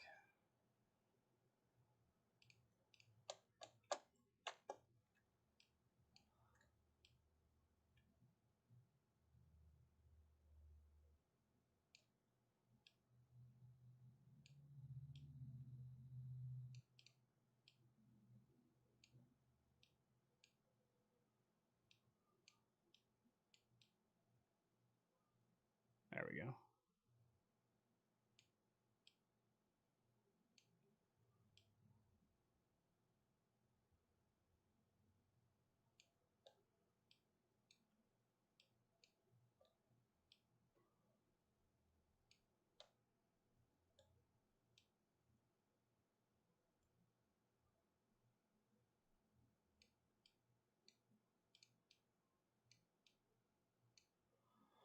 Oh, Lordy. There we go.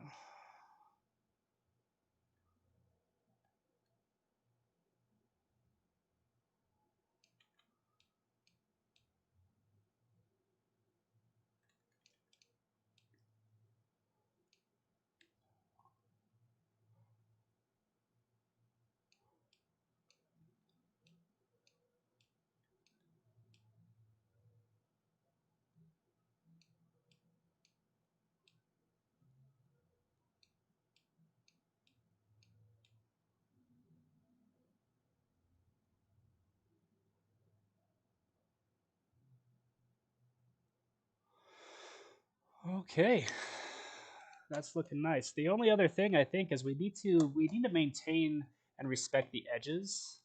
I'm going a lot more in depth than I did on my example video. But like if I go back up to our main comp window here, you know, as that skin starts to kind of come in on itself, it cuts into like the border of the wound, which wouldn't actually happen because the growth is coming from underneath the edge of the wound. It's not coming from the skin itself, I guess you could say.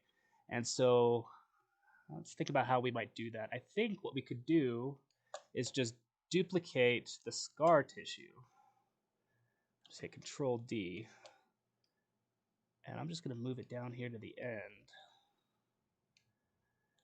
I'm going to have it start pretty much right when that opacity layer is gone. And that has a mask already around the outside edge. So I think I'll just duplicate the mask and set this one to subtract. And then, you know, turn down the feathering and play with the expansion then. Something like that.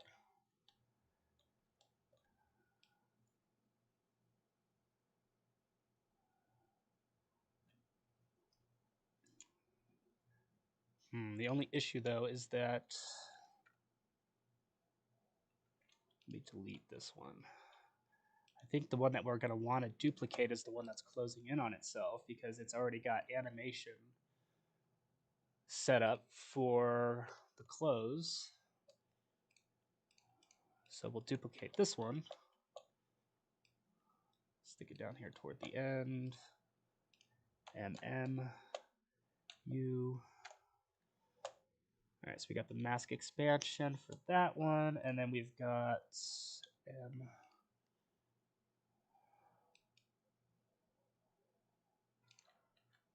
I don't think that's the one I want.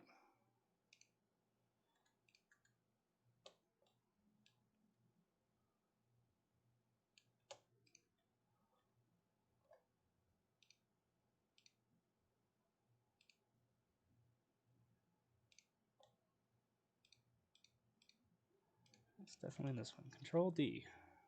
Move that down. Control Z. Copy. Paste. There we go. Put that up.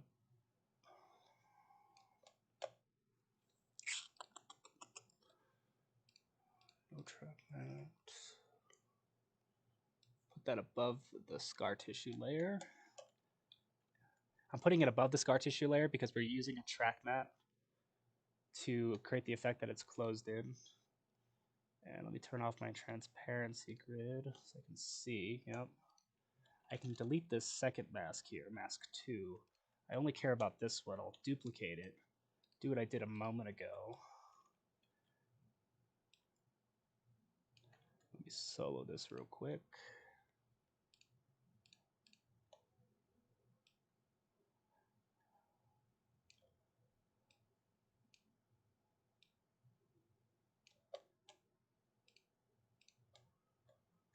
There were keyframes for the feather, so I took the feather keyframes off.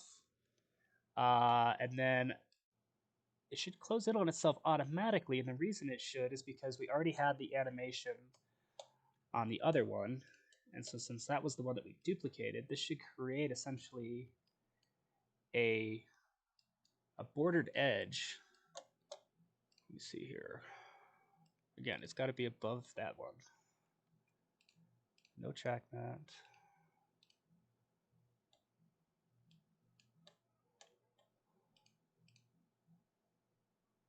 That's a little inverted mat, yeah.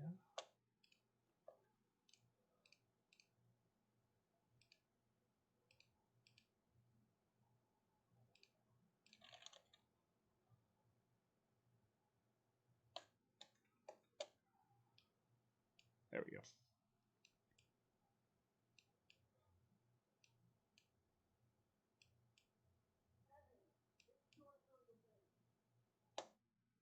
That looks much nicer. In fact, I think we can even play around with the transfer mode of that outlined edge.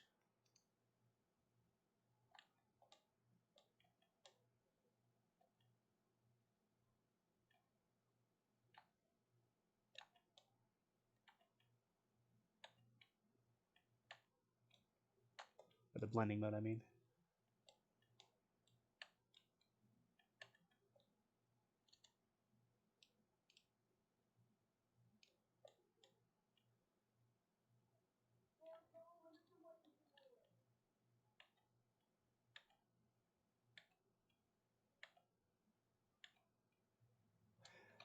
What I might even in fact do is on both Mask 1 and Mask 2, there's a keyframe for their expansion. So what I'll do is I'll go to that very first keyframe for their expansion. And I think what I'll do is I will just push it out further, I think.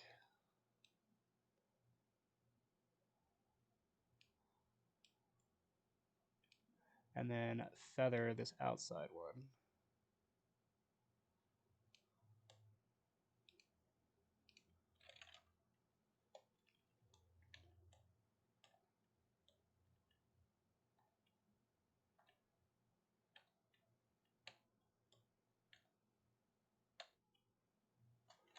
I'll leave the blending mode at normal. And then in our top layer, I think on that pre-comp, what I can do is go to Effect, go to Color Correction, and then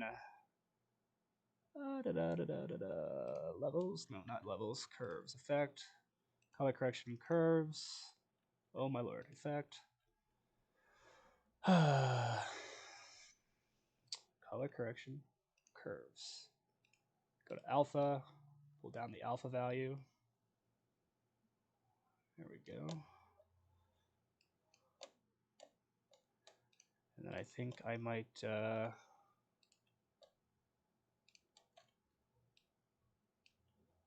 scale the entire wound down entirely.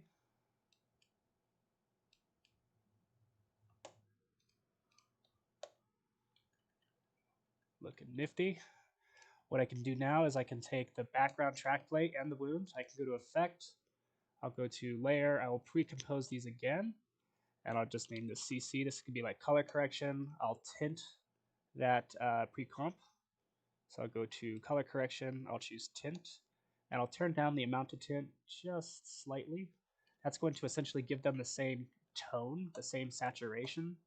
And then I can go to Effect, color correction, hue and saturation, and I can just bump the saturation up. And so now they have a more matched feel to one another.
we go. There was too much of that weird soft edge going on, so I pulled the expansion down a bit.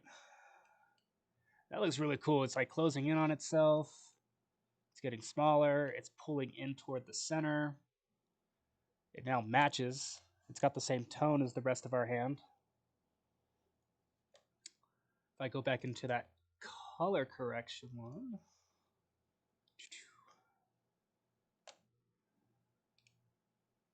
there we go. Start playing around with some of the color correction. I like using Trapcode stuff. They've got this Mojo one, and I just use like a say, hey, we're using video. I just pick a random preset and then just start playing around with the values. You know, so this is like how much of the Mojo there is, and then how much tint there is.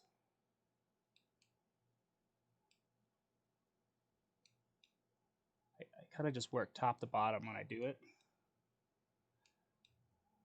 It's not really digging that preset. Let's try like, yeah, Mocha looks kind of cool. So this is going to add like an overall punch of grunge and just grime to the shot, which I think helps sells it quite nicely.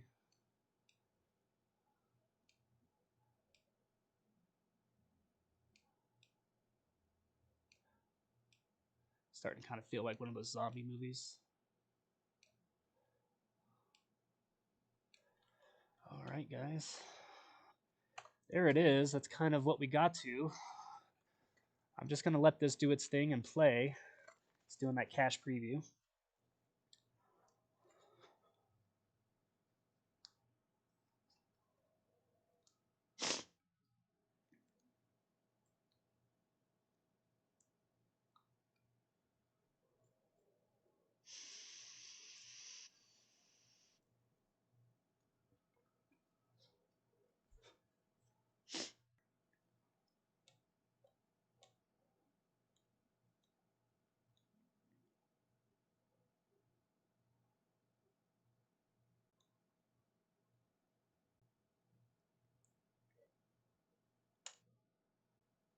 Very cool. Feels a little quick. Let me see what frame rate I'm playing everything at. That's 30 frames a second. I just don't have the whole comp here. That's why it feels.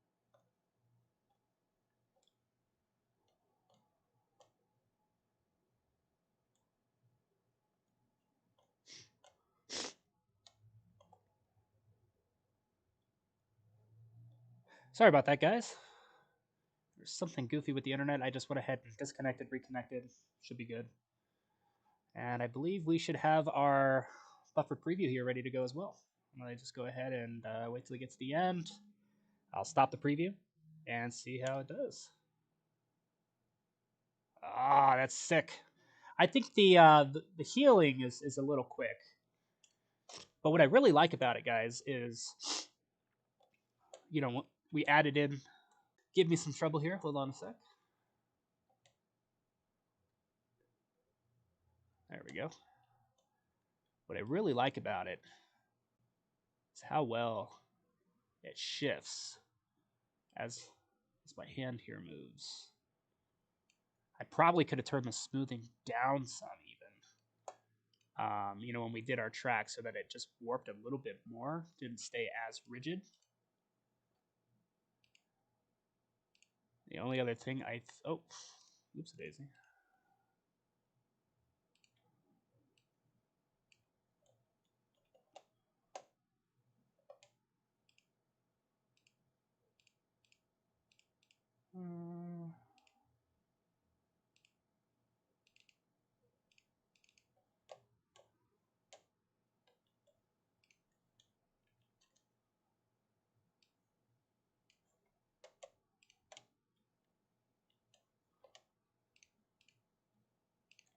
The only other thing I think we could do is just pick a slightly different blending mode. That one looks kind of cool. It's a little dark though.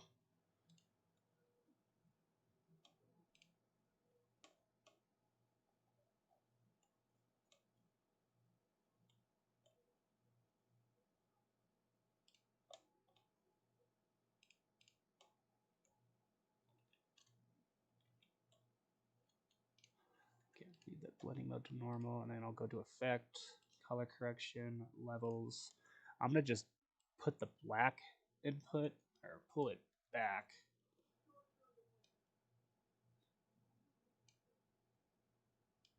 Just input the white, darken up the edge of that border.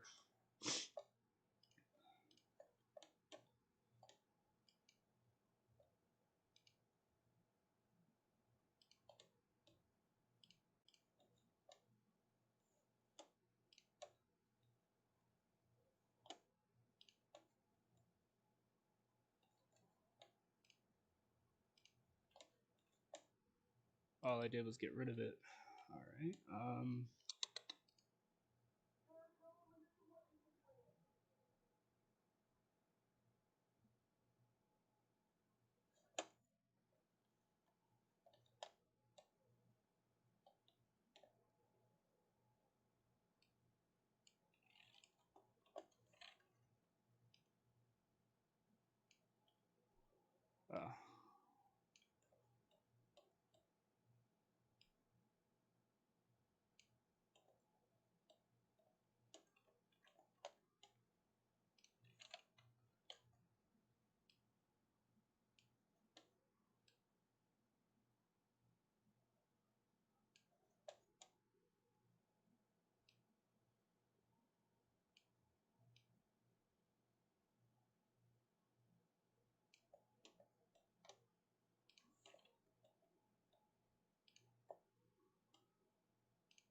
realize I'm not talking. I'm just playing around at this point, guys.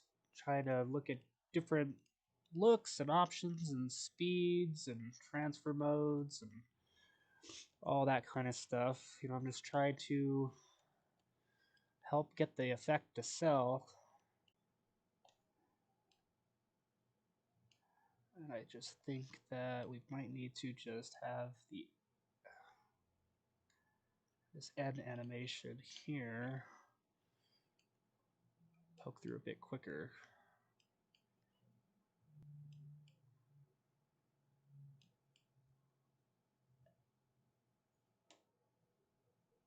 And then on our scar tissue layer,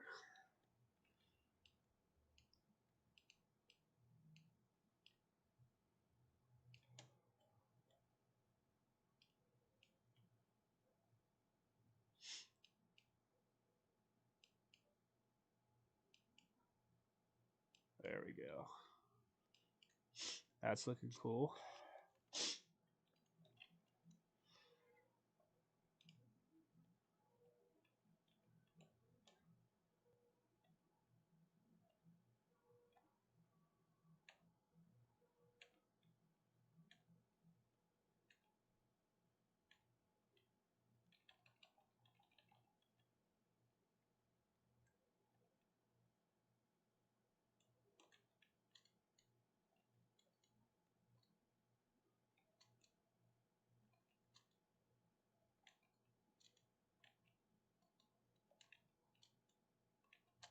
I don't know how many times I've hit shift down or shift minus key, so I'm just working my way back through the blending modes on this layer until it looks okay here on this other side of things. And then I think I'm done. We'll get a final cache preview put together for you guys, and we'll see what it looks like.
Alrighty.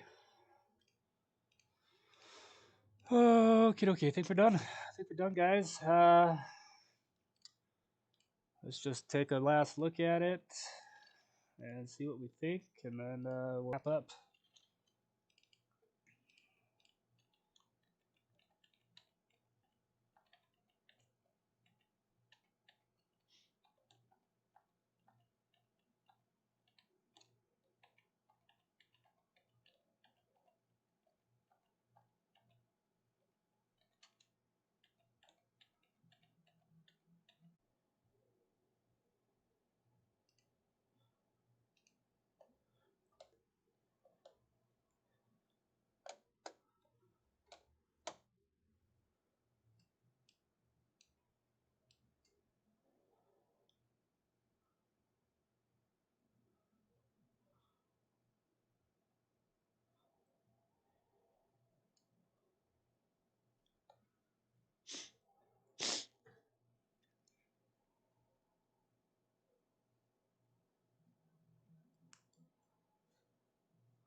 All right, I believe I'm back. Thanks to whoever stuck around there. It's about let's see here.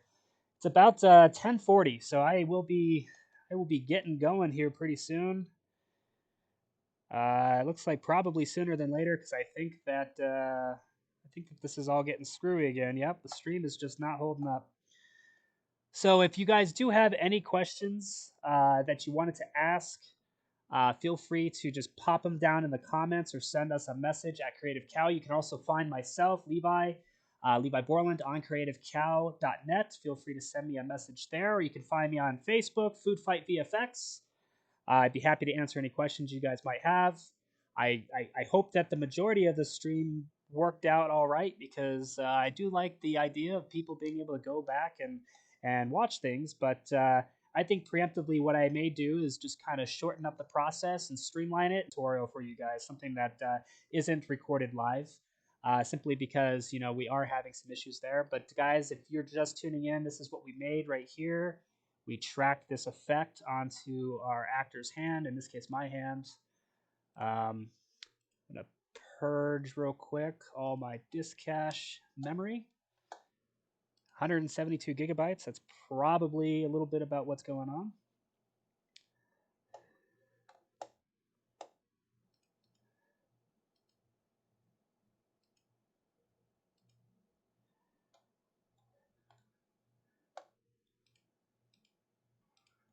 And as a special extra treat, what we'll do in that tutorial, which I'll probably post later today or tonight, we will go over how I did this one.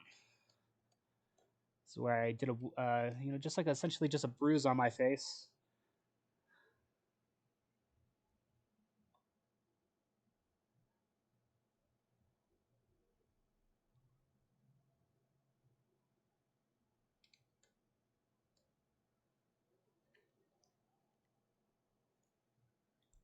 As you guys can see, it bends and shapes with my face, which is real neat. You can even see some veins and all that kind of stuff that I threw in there. So we'll probably visit that as well. So I appreciate everybody who tuned in. I just, I think I'm just going to have to go ahead and cut the stream here because I'm not sure if you guys are even able to see it at this point. I have all red bars here on OBS, but my internet is fine. I think it's probably just hardware resources at this point. I'm pushing the system pretty heavy with all of this motion tracking and whatnot. So, guys, appreciate everything. And once more, if you have questions, feel free to ask. I'll post a tutorial that just streamlines this whole process soon. And guys, enjoy the rest of your day. We'll see you next week where I bring you guys another visual effects tutorial. slash hangout session. I'm probably going to revisit tutorials that I did back when I was like 17 and see if I can do them any better. And so in this example, what do you guys think? Do you think I did better before and after? I'll post a photo up and do a poll or something. We might just revisit some of those older tutorials as well. So I appreciate it, guys. Thank you so much. And I'll catch you guys next time.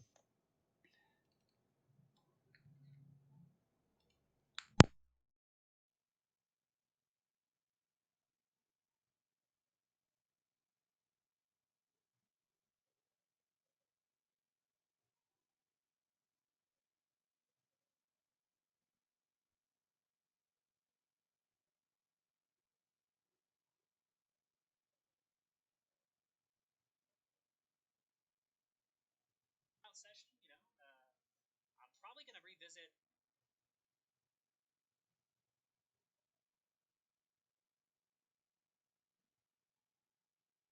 that I did back when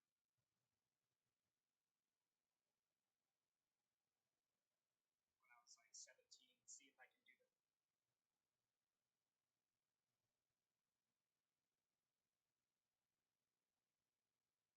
better. So in this example, what do you guys